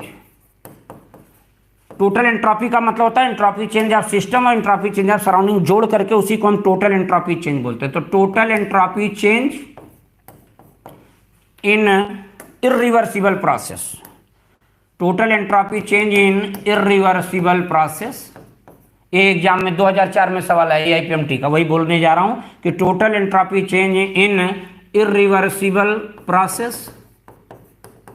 Irreversible process जो होता है क्या ना, ये नेचुरल प्रोसेस होता है। नेचुरल जितने प्रोसेस होते हैं इरिवर्सिबल होते हैं, नेचुरल प्रोसेस कह ले। और नेचुरल प्रोसेस मैंने कहा स्पॉन्टेनियस प्रोसेस होते हैं या स्पॉन्टेनियस प्रोसेस कह ले, स्पॉन्टेनियस प्रोसेस। ध्यान से समझ लो भाई। तो मैंने बोला कि total entropy change in irreversible process या नेचुरल प्रोसेस या स्पॉन्टेनियस प्रोसेस। तो टोटल जो एंट्रोपी चेंज है, टोटल एंट्रोपी चेंज का मतलब एंट्रोपी चेंज आप टोटल कह लो या एंट्रोपी चेंज यूनिवर्स का कह लो, तो ये बराबर हमेशा ग्रेटर देन जीरो आता है, ऑलवेज ग्रेटर देन जीरो आता है, मतलब पॉजिटिव आता है। फिर से समझो भाई, यदि प्रोसेस इरिवर्सिबल है, नेचुरल है या स्पॉन्टेनियस है, तो यहाँ पर जो टोटल एंट्रोपी चेंज आएगा ऑलवेज ग्रेटर देन जीरो होगा, इट मीन्स पॉजिटिव होगा। कहना ये कैसे होगा, इसका भी डेरिवेशन करके देख लो, 1 मिनट लगेगा डेरिवेशन। अच्छा, इरिवर्सिबल प्रोसेस है माने जो एक ही डायरेक्शन में, सिर्फ एक ही डायरेक्शन में कंप्लीट हो जाए। जैसे जैसे सुनो, जैसे सपोज करो कि मैंने कहा एक सिस्टम है, ध्यान से सुनना बेटा। चलो ये सिस्टम मैंने मान लिया जो कि T1 टेम्परेचर पर है और बाहर में जो सराउंडिंग है, ये सराउंडिंग हमारा जो है ये T2 टेम्परेचर पर है। और मैंने एक चीज मान लिया कि T1 ग्रेटर देन T2 है, ऐसा मैंने माना, ये मैंने माना let the T1 greater than T2, ऐसा मैंने माना। अरे T2 ग्रेटर देन T1 मान लो, जो मर्जी करे वो मान लो। हमने मान लिया कि सिस्टम का एंट्रोपी टेम्परेचर T1 है, सराउंडिंग का T2 है, और यहाँ पे मैंने माना कि सिस्टम का टेम्परेचर ज्यादा है सराउंडिंग से, ऐसा मान लिया। और ये प्रोसेस रिवर्सिबल है। अच्छा बताओ कि यदि टेम्परेचर सिस्टम का ज्यादा है सराउंडिंग का कम है, तो निश्चित है कि फिर स्पॉन्टेनियसली नेचुरली क्या होगा, हीट हाई टेम्परेचर से लो टेम्परेचर पे जाएगी। सिस्टम की जो से हीट निकल करके सराउंडिंग की तरफ जाएगी, इसका मतलब चलो माना कि यहाँ से Q अमाउंट का हीट सिस्टम से निकल के सराउंडिंग में चली गई, क्योंकि इसका टेम्परेचर यहाँ सिस्टम का ज़्यादा था, सराउंडिंग का कम था, और हीट नेचुरली या अपने आप स्पॉन्टेनियसली हाई टेम्परेचर से लो टेम्परेचर की ओर जाए। तो Q अमाउंट का हीट सिस्टम से निकल के सराउंडिंग में गया। तो मैंने यहाँ पे एंट्रोपी चेंज यदि सिस्टम का यदि बेटा जब निकाला, तो सिस्टम का एंट्रोपी चेंज फिर वही फार्मूला Q/T1। तो यहाँ पर सिस्टम से Q अमाउंट का हीट निकला है, तो यह -Q कर देना। क्यों, सिस्टम से हीट का लॉस हुआ है, तो सिस्टम हीट निकाल रहा है, तो heat given by the system, system के लिए Q निगेटिव होगा, तो -Q/T1 कर देना। और सिमिलरली यदि मैं एंट्रोपी चेंज यदि सराउंडिंग का निकालूं, तो सराउंडिंग को हीट का गेन हुआ है, Q अमाउंट का हीट यहाँ से निकला, इसको Q अमाउंट का हीट मिला, तो यहाँ पे +Q/T2 कर देना बस। और हमने क्या किया था, अभी एक लाइन बोला था, वही लाइन में डिराइव करने चल रहा हूं कि यदि प्रोसेस हमारा इरिवर्सिबल है, नेचुरल है या स्पॉन्टेनियस है, तो टोटल एंट्रोपी चेंज या entropy change of universe always positive होगी, ऑलवेज ग्रेटर देन जीरो होगी। और वही बात मैं बताने भी चल रहा हूं कि माना सिस्टम टेम्परेचर T1 पर था, सराउंडिंग T2 टेम्परेचर पर था, सिस्टम का टेम्परेचर T1 T2 से ज़्यादा था, तो ऐसे स्थिति में मैंने सिस्टम का एंट्रोपी चेंज निकाला। सपोज करो अच्छा ये टेम्परेचर ज़्यादा है, तो निश्चित है कि अपने आप हीट Q अमाउंट का हीट सिस्टम से निकल के सराउंडिंग को गई, तो सिस्टम का एंट्रोपी चेंज निकाला तो -Q/T1 लिखा। सराउंडिंग को हीट का गेन हुआ है, तो वहाँ पर एंट्रोपी चेंज निकाला तो +Q/T2 कर दिया। अब हमें टोटल एंट्रोपी चेंज निकालना है, तो टोटल एंट्रोपी चेंज यदि निकाला जाए बेटा, तो हम लिखेंगे entropy change of system plus entropy change of surrounding कर देना, और दोनों को जोड़ दो। तो एंट्रोपी चेंज सिस्टम का है -Q/T1, और यहाँ पे देखना प्लस, और सराउंडिंग का एंट्रोपी चेंज है +Q/T2 कर देना, दोनों को जोड़ दो। देखो वैल्यू टोटल एंट्रोपी चेंज या जो यूनिवर्स की एंट्रोपी चेंज आएगी वो ग्रेटर देन जीरो आएगी, मतलब पॉजिटिव आएगी। और कैसे देख लो भाई, आपके सामने आ रहा है, यहाँ पर Q कॉमन ले लो, दोनों में Q कॉमन ले लो, यहाँ पर आ जाएगा ब्रैकेट में -1/T1 आएगा और यहाँ +1/T2 आएगा। इसको मैं लिखना चाहूँ तो ऐसे भी लिख सकता हूँ, ध्यान से देखो, यहाँ पर बराबर हो जाएगा Q और ब्रैकेट में यहाँ पे इसको आगे लिख लो, इसको इधर कर दो, तो 1/T2 कर दो, -1/T1 कर दो, माइनस वाला फैक्टर आगे किया, प्लस वाले को पहले ले लिया, तो ये देख लो ऐसा लिख दो। और यहाँ पर मैं एक काम कर सकता हूँ, इतना लिखने के बाद Q हुआ और यहाँ पे मैंने एलसीएम ले लिया, तो T1 T2 एलसीएम हो जाएगा। और यहाँ पर यदि सॉल्व करके देखा जाए तो यहाँ पर आएगा T1 और यहाँ पर आएगा T2, ऐसा आ जाएगा। ये पूरा हमारा जो entropy change, total entropy change जो आया, या एंट्रोपी चेंज ऑफ यूनिवर्स कह सकते हो, ये जो आएगा ये पॉजिटिव आएगा। क्यों भाई? अच्छा सुनो, T1 माइनस T2 यहाँ पे है और ऊपर मैंने लिख रखा है T1 ज्यादा है T2 से, तो बताओ यहाँ ज्यादा है, इसमें से घटाओगे तो यहाँ तो वैल्यू ओवरऑल पॉजिटिव आएगी। It means entropy, total entropy change यहाँ पर जो आएगी वो पॉजिटिव आएगी। पॉजिटिव का मतलब हो गया कि यह ग्रेटर देन 0 आ जाएगी। तो ये दोनों लाइन बड़ी महत्वपूर्ण है। यदि कोई कहे कि रिवर्सिबल प्रोसेस है तो total entropy change always greater than 0। यदि रिवर्सिबल आइसोथर्मल प्रोसेस है, जो पीछे भी बोला था, रिवर्सिबल आइसोथर्मल यदि प्रोसेस है, ये देखो लिखा है रिवर्सिबल आइसोथर्मल प्रोसेस में टोटल एंट्रोपी चेंज जो आएगी वो 0 आएगी। और यदि एडियाबेटिक प्रोसेस है तो भी टोटल एंट्रोपी चेंज यहाँ पे 0 आएगी। हाँ, लेकिन यहाँ खास बात है, यहाँ सिस्टम की एडियाबेटिक प्रोसेस में सिस्टम का भी एंट्रोपी चेंज 0 होगा, सराउंडिंग का भी एंट्रोपी चेंज 0 होगा और टोटल एंट्रोपी चेंज भी 0 होगा। लेकिन हाँ, यदि रिवर्सिबल आइसोथर्मल प्रोसेस है तो सिस्टम का एंट्रोपी चेंज 0 नहीं होगा, सराउंडिंग का 0 नहीं होगा, लेकिन हाँ टोटल जब निकाला जाएगा तो 0 आएगा। तो ये बातें दिमाग में रख लेना, समझ लेना। तो ओवरऑल एंट्रोपी के बारे में एक कैरेक्टरिस्टिक बताया। अब मैं एक बात बताने चल रहा हूं कि मान लो कि डिफरेंट प्रोसेस से, जैसे आइसोथर्मल प्रोसेस हो, आइसोकोरिक प्रोसेस हो, आइसोबेरिक प्रोसेस हो, एडियाबेटिक प्रोसेस हो, हमें एंट्रोपी का चेंज डिफरेंट प्रोसेस से निकालना है। तब कैसे निकालेंगे? एक फार्मूला डेराइव करके निकालूंगा, वो एक ही फार्मूले से सब बता सकते हो। तो देख लो बेटा, जल्दी से एक बात बताने चल रहा हूं, जल्दी से यहां से समझना पड़ेगा कि entropy change of a system in different thermodynamic process, वो फार्मूला आप याद करते हैं, याद में नहीं कराऊंगा, याद करना ही नहीं है, आप डायरेक्ट उसको एक बार ध्यान से समझ लेंगे, डेरिवेशन अपने आप सब क्लियर हो जाएगा। जैसे आइए हम बात करने चल रहे हैं, हेडिंग हमारा है कि एंट्रोपी चेंज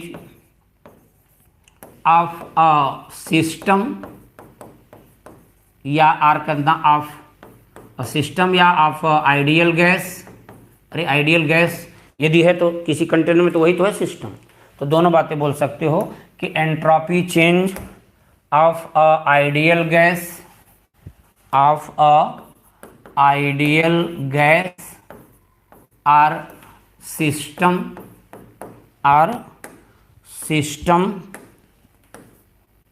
इन डिफरेंट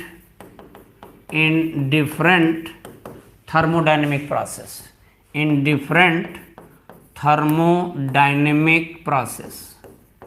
बड़ी इंपॉर्टेंट बात यहाँ से निकल के आएगी। फार्मूला आप डायरेक्ट याद करते होंगे, मैं एक भी फार्मूला याद नहीं कराऊंगा, मैं आपको डेराइव करके दिखा दे रहा हूँ और एक कॉमन बात बताऊंगा, उसी से मैक्सिमम फार्मूला सब निकल जाए। तो चलो भाई, हमें total entropy change, entropy change यहाँ टोटल नहीं निकालना, यहाँ सिस्टम का, सिर्फ सिस्टम का, जैसे कोई आइडियल गैस है उसकी एंट्रोपी चेंज निकालना है। ठीक है, तो चलो एंट्रोपी चेंज आइडियल गैस का या सिस्टम का निकालना है डिफरेंट थर्मोडायनेमिक प्रोसेस से। तो चलो मैंने माना भाई कि हमारे पास कोई गैस है, सपोज करो कि एक कोई आइडियल गैस है और वो आइडियल गैस का इनिशियली मान लो प्रेशर P1 था, वॉल्यूम V1 था और उसका टेम्परेचर T1 था, ऐसा मैंने मान। और मैंने क्या किया कि ये स्टेट वन फर्स्ट स्टेट में ऐसा था। अब क्या हुआ कि स्टेट उस गैस का बदल गया, तो अब क्या हुआ, स्टेट जब बदला अब उस गैस का प्रेशर P2 कर दिया गया, वॉल्यूम V2 कर दिया गया, टेम्परेचर T2 कर दिया गया। ध्यान से समझो, स्टेट 1 में जब गैस थी, मान लो पर्टिकुलर इनिशियल स्टेट में जब थी, तो उसका प्रेशर P1 था, वॉल्यूम V1 था, टेम्परेचर T1 था। अब स्टेट चेंज कर दिया तो अब उस गैस का प्रेशर P2 हो गया, वॉल्यूम V2 हो गया, टेम्परेचर T2 हो गया। अब करा है कि बताओ उस आइडियल गैस का या उस सिस्टम का एंट्रोपी चेंज निकाल। अब कई तरीके से पूछेगा, आइसोथर्मल प्रोसेस है तो एंट्रोपी चेंज क्या होगा, आइसोबेरिक प्रोसेस है तो एंट्रोपी चेंज क्या होगा, आइसोकोरिक प्रोसेस में एंट्रोपी चेंज क्या होगा, और एडियाबेटिक प्रोसेस में एंट्रोपी चेंज क्या होगा। हर तरीके से निकाला जा सकता है, उसका मैं एक आपको डेरिवेशन कराऊंगा, ध्यान से सुनो। चलो भाई, मैंने मान लिया कि एक हमने ग्राफ ही बना दे रहा हूँ, यहाँ देख लो, जैसे P वर्सेस V में ग्राफ बना, इनिशियली हमारी जो आइडियल गैस थी उसका प्रेशर P1, वॉल्यूम V1 और टेम्परेचर T1 था, ऐसा मान लियो, ठीक। और पता लगा कि स्टेट उसका चेंज हो गया, गैस का अब प्रेशर P2 हो गया, वॉल्यूम उसका V2 हो गया और टेम्परेचर T2 हो गया। अच्छा बेटा एक बात सुनो, हम आपको दो बात बताएंगे, पहले भी बताए थे आज फिर बता रहा हूं कि देखो कभी भी यदि एंट्रोपी चेंज निकालना डेल्टा एस तो हम लिखते हैं डेल्टा क्यू बाई का टी। ये फार्मूला तुम तब लगाना जब टेम्परेचर कांस्टेंट हो, ये फार्मूला आप तब अप्लाई करना जब टेम्परेचर कांस्टेंट हो, तो एंट्रोपी चेंज निकालने के ये फार्मूला लगा दे। ये तब जब व्हेन टेम्परेचर कांस्टेंट हो तब। हाँ एक फार्मूला और मैं बता रहा हूं कि कभी यदि टेम्परेचर मान लो कांस्टेंट हो तब भी वेरी कर रहा हो तब भी एक बेसिक फार्मूला तुम याद कर लो कि एंट्रोपी चेंज निकालना तो हम लिखते हैं ds बराबर डी क्यू बाई का टी कर देते हैं। ध्यान से सुनना, ds बराबर डी क्यू बाई टी कर देना। ये फार्मूला आप कभी भी लगा सकते हो, टेम्परेचर कांस्टेंट हो या वेरिएबल हो तब भी एंट्रोपी चेंज निकालना तो ये फार्मूला लगा देना, ये हमेशा लगेगा, ऑलवेज लगा सकते हो। दोनों बात दिमाग में पहले सुनो, जो एंट्रोपी चेंज यदि हमने कहा निकालने का ये वाला फार्मूला सिर्फ तभी आप लगाना जब टेम्परेचर कांस्टेंट हो, और ये फार्मूला तब लगाना जब टेम्परेचर कांस्टेंट हो या वेरिएबल हो, कभी भी ये लगा सकते हो, ऑलवेज अप्लाई कर सकते हो। डी क्यू बराबर ds बराबर डी क्यू बाई का टी। तो चलो खैर यहाँ पर मैंने माना कि भाई हमारा पूरा जो आइडियल गैस था उसका initially pressure P1, volume V1, temperature T1 था, फेज चेंज हो गया, माने फेज सॉरी गलत बोल गए, उसका मान लो स्टेट चेंज हो गया, अब pressure P2, volume V2, temperature T2 हो गया। अब देखो टेम्परेचर यहाँ T1 से T2 हो रहा, बदल रहा है, इसका मतलब टेम्परेचर वेरी कर रहा है, तो ऊपर वाला मत लगाना, ये कांस्टेंट टेम्परेचर पे ये वाला लगा देना। तो यहाँ पर देखना जरा से एक फार्मूला मैं अप्लाई करने चल रहा हूँ। तो हमने कहा कि भाई एंट्रोपी चेंज उस आइडियल गैस का निकालना, एंट्रोपी चेंज आइडियल गैस का निकालना है, तो ds बराबर मैंने डी क्यू बाई का टी ये वाला फार्मूला लगा दी। हमने कहा था जब टेम्परेचर वेरी करे तो ये फार्मूला आप लगा देना, तो ds बराबर डी क्यू बाई का टी। ठीक, सुनो बेटा एक बात बताऊंगा, दोनों तरफ से इंटीग्रेशन कर दो तो टोटल एंट्रोपी चेंज क्या होगा ये आ जाए। अच्छा अब एक दो तीन छोटी छोटी बातें हैं जो हम पीछे पढ़े हैं उसको जरा दिमाग में रख लो, फिर आगे बढ़ के बात करता हूँ, सब समझ में आ जाएगा। जैसे आप पीछे पढ़े हैं बेटा, फर्स्ट क्लास थर्मोडायनेमिक्स जब पढ़ते थे तो आप पढ़ते थे कि डेल्टा ई या यू एक ही चीज है, डेल्टा ई या कह लो या यू कह लो, तो डेल्टा यू बराबर होता था डेल्टा क्यू प्लस होता था। इसी को मैं ऐसे लिख सकता हूं, डी यू बराबर D Q plus D W भी लिख सकता हूं। ध्यान से सुनो, इसी को मैंने डिफरेंशियल फॉर्म में लिख दिया। अच्छा एक फार्मूला और पीछे आपने पढ़ा था, जैसे पढ़ा था कि W बराबर होता है minus P external into delta we होता था। और इसी फार्मूला को ध्यान से सुनना, मैं दोनों का दो तरीके से लिख रहा हूं, एक तो ये देखो डिफरेंशियल, इसी वर्क डन को मैं ऐसे लिख सकता हूं, DW बराबर माइनस पी डीवी भी लिख सकता हूं। ठीक, डिफरेंशियल फॉर्म में लिख दिया मैंने। हाँ एक फार्मूला आप और भी पीछे पढ़े होंगे, जैसे आप पढ़ते थे कि मान लो आ जाए कि internal energy change delta E या ई बराबर होता था N C V delta T पढ़ा करते थे, याद होगा। डेल्टा ई ना करो, यू कर लो, चलो यू या ई एक ही चीज है, कोई अलग नहीं है। चलो हम लिखते हैं डेल्टा यू बराबर N C V delta T होता था। इसको मैं लिखना चाहूँ डिफरेंशियल फॉर्म में, तो देखना इसका डिफरेंशियल फॉर्म लिख रहा हूँ, तो इसको मैं लिख सकता हूँ डी यू बराबर लिख सकता हूँ N C V D T भी लिख सकता हूँ। इसी फार्मूले को डिफरेंशियल फॉर्म में लिख दिया। तो देखो इस फार्मूले को डिफरेंशियल फॉर्म में लिखा, इस फार्मूले को डिफरेंशियल फॉर्म में लिखा, इस फार्मूले को डिफरेंशियल फॉर्म में लिखा। याद रखना, अभी मैं इसका यूज करूंगा तो बताऊंगा कि क्या यूज है इसका, ये बता दूंगा। चल इधर। तो मैंने कहा यार यहाँ टेम्परेचर वेरी कर रहा था, आइडियल गैस था, टेम्परेचर प्रेशर वॉल्यूम इतना था, फिर स्टेट चेंज हुआ जब स्टेट, तो उसका प्रेशर वॉल्यूम और टेम्परेचर बदल गया। अब हमसे कह रहा है कि भाई टोटल एंट्रोपी चेंज क्या होगा, तो मैंने कहा टेम्परेचर जब वेरी करे तो ये वाला फार्मूला अप्लाई कर देना। तो मैंने लगा दिया कि भाई ds बराबर डी क्यू बाई टी, दोनों तरफ का इंटीग्रेशन कर दो तो टोटल एंट्रोपी चेंज निकल के आ जाए। तो यहाँ पर इनिशियल से फाइनल यदि इंटीग्रेशन करोगे, एंट्रोपी चेंज जो है यहाँ पर निकालना है, तो इनिशियल से फाइनल इंटीग्रेट करोगे तो डेल्टा एस आ जाएगा। तो डेल्टा एस, ध्यान से सुनना, तो डेल्टा एस बराबर आ जाएगा integration of D Q by का टी। अच्छा बेटा एक बात सुनो, यहां से जरा दिमाग लगा दो, तो डी यू बराबर है D Q plus D W होता है, तो डी क्यू बराबर क्या हो जाएगा, तो डी डब्ल्यू इधर आ जाएगा। इसका मतलब ये हो जाएगा कि डी क्यू की जगह हम लिख सकते हैं, देखो बदलने जा रहे हैं, थोड़ा सा दिमाग लगा देना, कि डेल्टा एस बराबर आ जाएगा इंटीग्रेशन ऑफ, यहां पर आ जाएगा D you minus d W लिख सकते हैं, बाई का टी कर दें। अच्छा, इसको हम ऐसे भी लिख सकते हैं, डेल्टा एस बराबर integration of d U by का T minus d W by का टी कर देना। अच्छा, अब हम एक बात और भी कर सकते हैं, इंटीग्रेशन दोनों का करना तो इसका भी कर लो और माइनस लगा के इसका भी इंटीग्रेशन दोनों का कर दो। तो डेल्टा एस निकालना है तो चलो भाई डी यू बाई का टी है। अच्छा, डी यू बराबर मैंने यहां लिखा है, डी यू बराबर होता है N C V D T.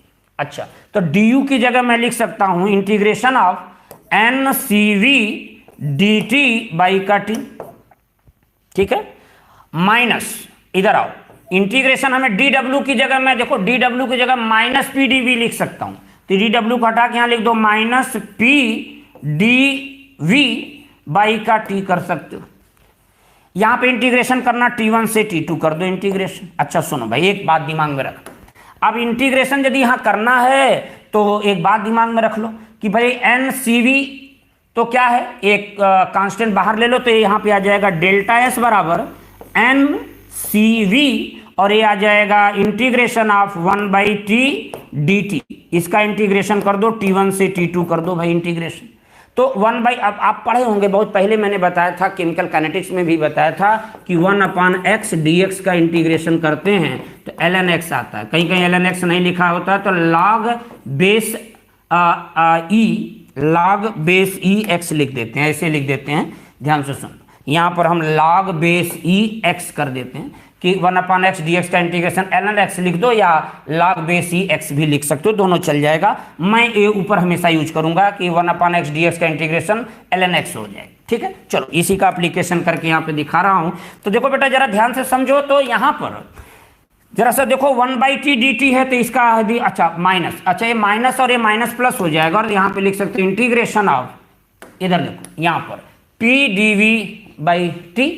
अच्छा एक बात सुनो भाई, इंटीग्रेशन करना है तो यहाँ पर वॉल्यूम का टर्म होना चाहिए, तो वॉल्यूम का टर्म है नहीं, तो हम एक बात और भी जानते हैं, दिमाग में रखना कि आइडियल गैस के लिए हम जानते हैं PV बराबर होता है nRT, तो यहाँ से जरा P बराबर हो जाएगा nRT/V हो जाएगा। अरे भाई PV बराबर nRT हम जानते हैं, V नो, तो कहना कि VP बराबर nRT/V हो जाएगा। अच्छा इंटीग्रेशन तो तभी होगा जब यहाँ वॉल्यूम का टर्म हो, तो इसीलिए हमने P बराबर nRT/V कर दिया, तो यहाँ P है, अच्छा ये माइनस माइनस प्लस हो गया, P को हटा के P की जगह ये वाली वैल्यू पूरा सब्सटीट्यूट कर दो, तो यहाँ हो जाएगा nRT/V dV/T, और ये T और T क्या हुआ कैंसिल। इसका मतलब थोड़ा सा देख लो, डेरिवेशन आपको नहीं करना, डायरेक्ट रिजल्ट जो आएगा वो देखना, लेकिन फिर भी एक बार देख लो जिससे दिमाग में बन जाए बात की आया कहाँ से।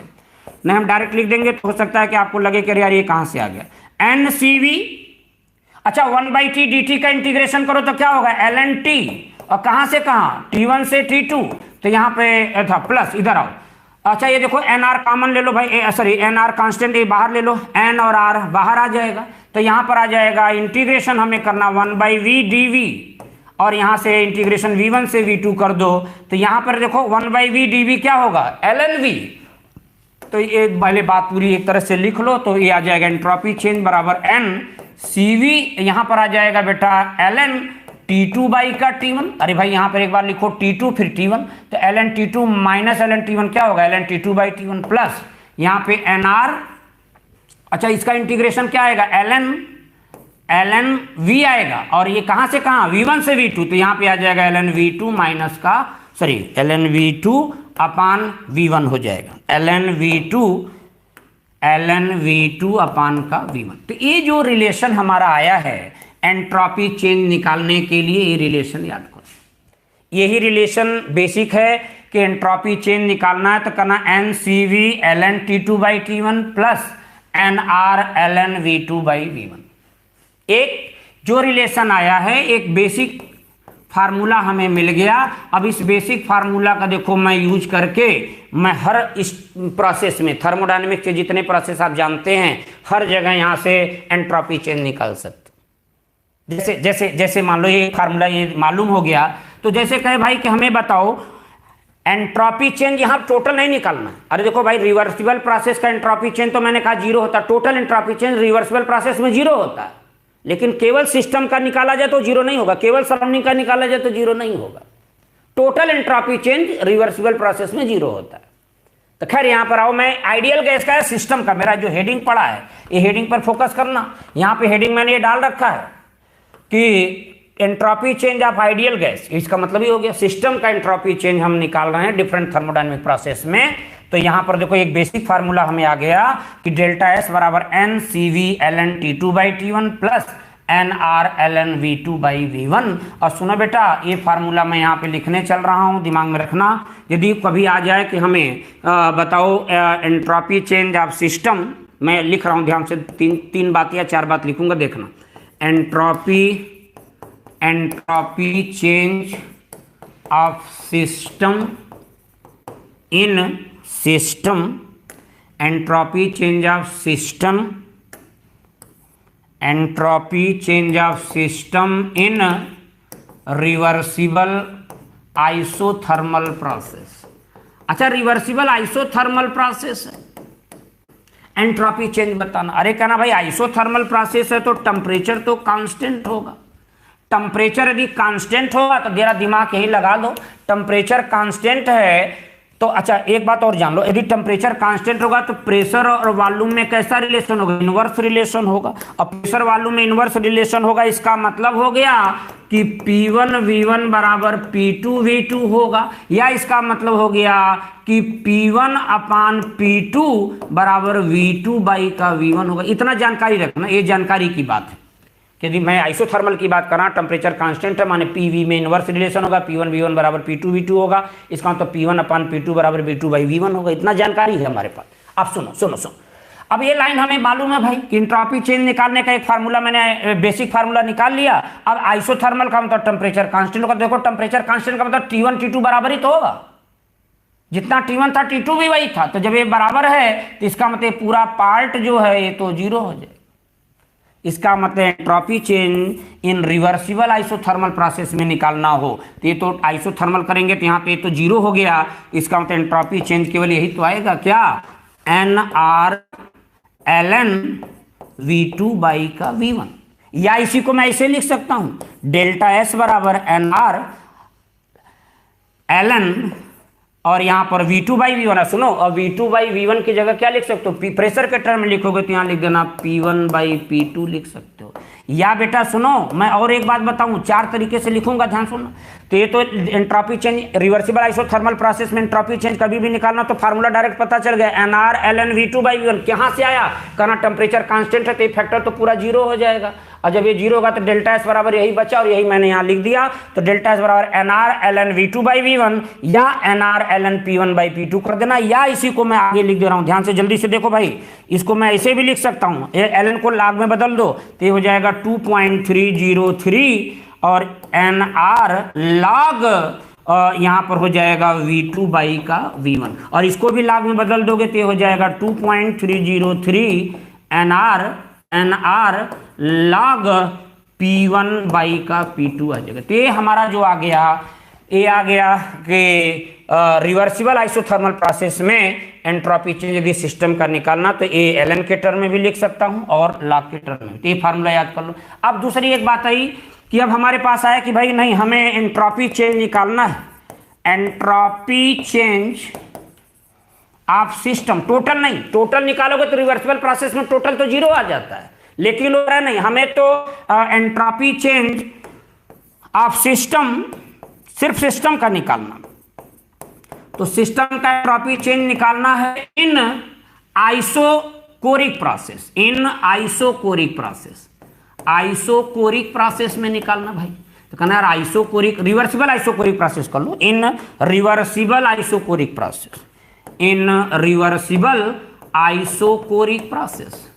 अब बेटा दिमाग लगा दो, आइसोकोरिक प्रोसेस है, इसका मतलब है यहाँ पे वॉल्यूम कांस्टेंट होगा, और वॉल्यूम यदि कांस्टेंट होगा तो इसका मतलब एक बात और सुन लो, यदि वॉल्यूम कांस्टेंट होगा तो टेम्परेचर और प्रेशर में कैसा? भाई वॉल्यूम फिक्स कर दो, तो टेम्परेचर बढ़ाओगे तो प्रेशर बढ़ेगा, इसका मतलब टेम्परेचर डायरेक्टली किसके होगा, टेम्परेचर डायरेक्टली प्रेशर के होगा। इसका मतलब यहाँ पर हम लिख सकते हैं कि T1/T2 बराबर हो जाएगा P1/P2 भी हो जाएगा। ध्यान से सुन लो, एक बात समझ लेना, T1/T2 बराबर P1/P2 भी हो जाएगा। अरे भाई क्यों होगा, क्योंकि यहाँ पर T/P जो होगा कांस्टेंट होगा और T/P कांस्टेंट होगा। इसका मतलब हो जाएगा T1/P1 बराबर हो जाएगा T2/P2 और ये हो जाएगा नीचे, इसको ऊपर ले आओ तो यही तो आएगा।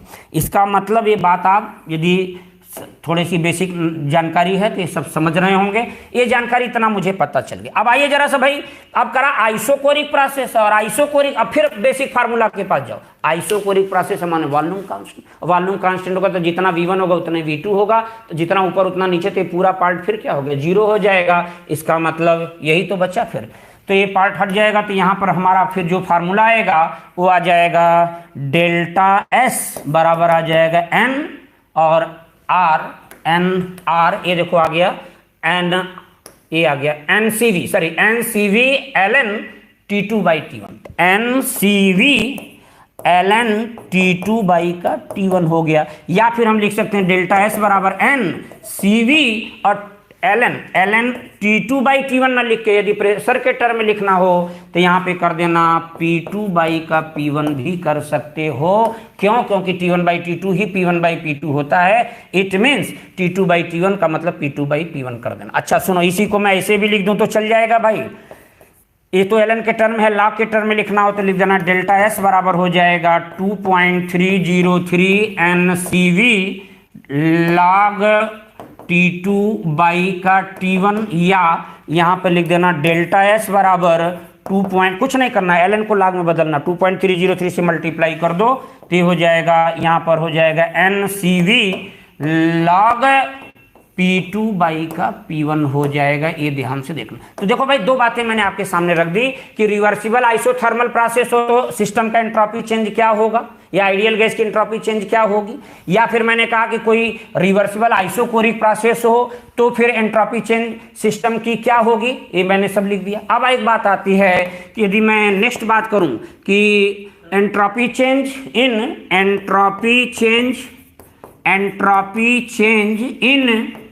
इन रिवर्सिबल एडियाबेटिक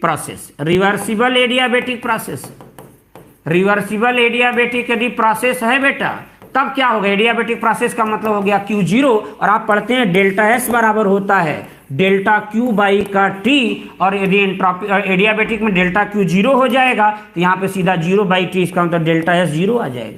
तो ये तो बात श्योर हो गई कि हमने कहा रिवर्सिबल एडियाबेटिक प्रोसेस में, याद निकाला भी था, थोड़ी देर पहले लिखा भी था, कैरेक्टर में मैंने लिखा था, जब कैरेक्टरिस्टिक बता रहे थे तो लिखा था रिवर्सिबल एडियाबेटिक प्रोसेस में सिस्टम का भी एंट्रोपी चेंज 0 था, सराउंडिंग का भी 0 था, टोटल भी 0 था।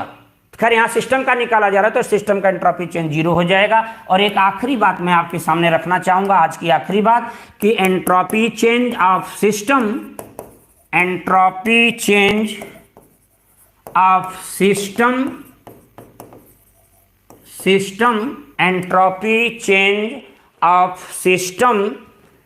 एक सेकंड बेटा बस, a system in reversible isobaric process, reversible isobaric process.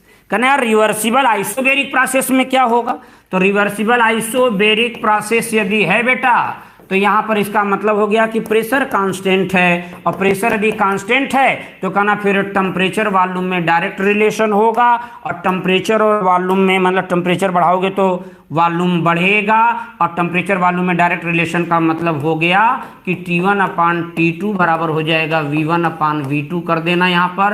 अब आइए जरा सा दिमाग लगाते हैं, एक बात करा भाई आइसोकोरिक प्रोसेस, कांस्टेंट है तो इसका मतलब, और एक फार्मूला मैं पढ़ता हूं कि ds बराबर होता है dQ/T। अच्छा बेटा ये बताओ, जब आइसोबेरिक प्रोसेस होगा, प्रेशर जब कांस्टेंट होता है तो हम लिखते हैं यहां पर QP बराबर होता है NCP∆T होता है, पढ़ा होगा। और इसी को डिफरेंशियल फॉर्म में लिखो तो dQ बराबर हो जाएगा NCP/dt कर देना। ये इसी का डिफरेंशियल फॉर्म लिख दिया मैंने कि dQ बराबर हो जाएगा NCP/dt, और मैं जानता हूं कि यदि ds बराबर dQ/dt टी हो गया, और आइसोबेरिक प्रोसेस में डी क्यू जो होगा N C P delta T के बराबर होगा। तो इसका मतलब डी एस बराबर हो जाएगा N C P D T by का टी कर देना, दोनों तरफ का इंटीग्रेशन कर दो। यहाँ पे इनिशियल से फाइनल जब इंटीग्रेट करोगे तो यहाँ पे डेल्टा एस आएगा, और यहाँ पे एन सी पी बाहर कर लो, एन सी पी बाहर करके और लिख देना इंटीग्रेशन ऑफ 1/t dt का इंटीग्रेशन कर दो, और t1 से t2 इंटीग्रेशन करना पड़ेगा। तो देख लो भाई, यहाँ पे एक बात समझ लो, आखिरी बात है।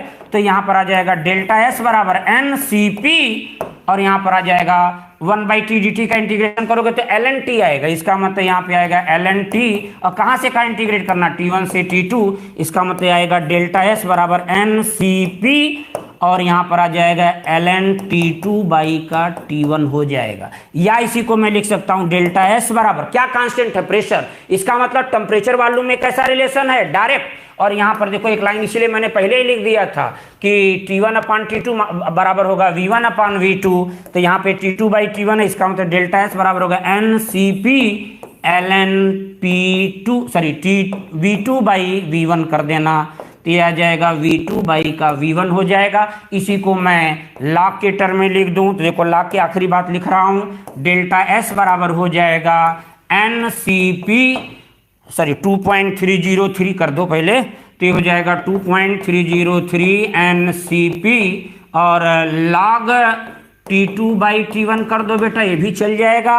और डेल्टा एस बराबर 2.303 N C P log V2 by का V1 कर दो। तो देखो इतने सारे फार्मूला मैंने आपके सामने रखे। एक तो ये है फार्मूला, यदि हमने कहा रिवर्सिबल आइसोबेरिक प्रोसेस है, एंट्रोपी चेंज निकालने का ये सब फार्मूला देख लेना, ठीक है, डेराइव करके मैंने निकाल दिया। और मैंने कहा यदि एडियाबेटिक रिवर्सिबल एडियाबेटिक प्रोसेस है तो एंट्रोपी चेंज जो सिस्टम का होगा जीरो होगा, सराउंडिंग का भी जीरो होगा, और टोटल भी जीरो होगा, देख लेना। और यदि मैंने कहा कि हमारा आइसोकोरिक प्रोसेस है तो एंट्रोपी चेंज निकालने का ये फार्मूला देख लो भाई, ये भी देख लो होगा। और एलन के टर्म के बाद लॉग के टर्म में भी मैंने बता दिया, ये भी देख लो, दोनों समझ में सब आ जाएगा। अब बात आई कि यदि रिवर्सिबल आइसोथर्मल प्रोसेस है तो एंट्रोपी चेंज निकालने का ये भी फार्मूला सही है, ये भी फार्मूला सही है, और ये भी फार्मूला सही है लॉग के टर्म में। भाई एलन में पता है तो लॉग में तो बदल ही लोगे। तो ओवरऑल इतनी सारी बातें हैं कि एंट्रोपी चेंज ऑफ सिस्टम या entropy change of ideal gas in different thermodynamic process. तो मैंने रिवर्सिबल आइसोथर्मल कंडीशन में बताया, रिवर्सिबल आइसोकोरिक कंडीशन में बताया, रिवर्सिबल आइसोबेरिक कंडीशन में बताया, reversible reversible adiabatic process condition में बताया कि एंट्रोपी चेंज निकालने का क्या फार्मूला है। तो ओवरऑल इतनी सारी बातें हैं। एंट्रोपी के बारे में थोड़ी सी बात अभी बची रह गई जो नेक्स्ट टर्न पे बताऊंगा, कि जब फेज ट्रांसफॉर्मेशन होता है, जैसे आइस है लिक्विड में बदल रहा है, लिक्विड वेपर में बदल रहा है, या सॉलिड डायरेक्ट वेपर में बदल रहा है, तो वहाँ पे टेम्परेचर कांस्टेंट होता है। जब फेज चेंज होता है तो टेम्परेचर कांस्टेंट रहता है, और टेम्परेचर कांस्टेंट होता है तो एंट्रोपी चेंज हम कैसे निकालेंगे ये नेक्स्ट टर्न पे बात करूंगा। फिर इससे रिलेटेड कुछ क्वेश्चन कराऊंगा, तो अब जाकर के एंट्रोपी चेंज हमारा कंप्लीट हो जाएगा। तो ओवरऑल बेटा जो आज बात किया हमने, आज शायद जहाँ तक हमें प्रयास किया कि मैंने डेफिनेशन भी करा और डेरिवेशन भी करा दिया, एक बार देख लेना, बाकी नेक्स्ट टर्न पे डिस्कशन करूँगा। तो बहुत बहुत थैंक यू आपको, और पढ़ाई करते रहिए अच्छे से। आगे हम लोग फिर अभी मिलते हैं और इसके आगे कंटिन्यू करेंगे। इसके बाद का जो आर्टिकल है वो बहुत इंपॉर्टेंट, जब हम आपको बताएंगे गिव्स फ्री एनर्जी के बारे में, वहीं से सवाल खूब मिलता है आपको, यहाँ से भी मिलता है, हर जगह से मिलेगा, लेकिन एक बार इसको ध्यान से देखना, रिवाइज कराते हुए आगे बढ़ूंगा। ओके बेटा, थैंक यू।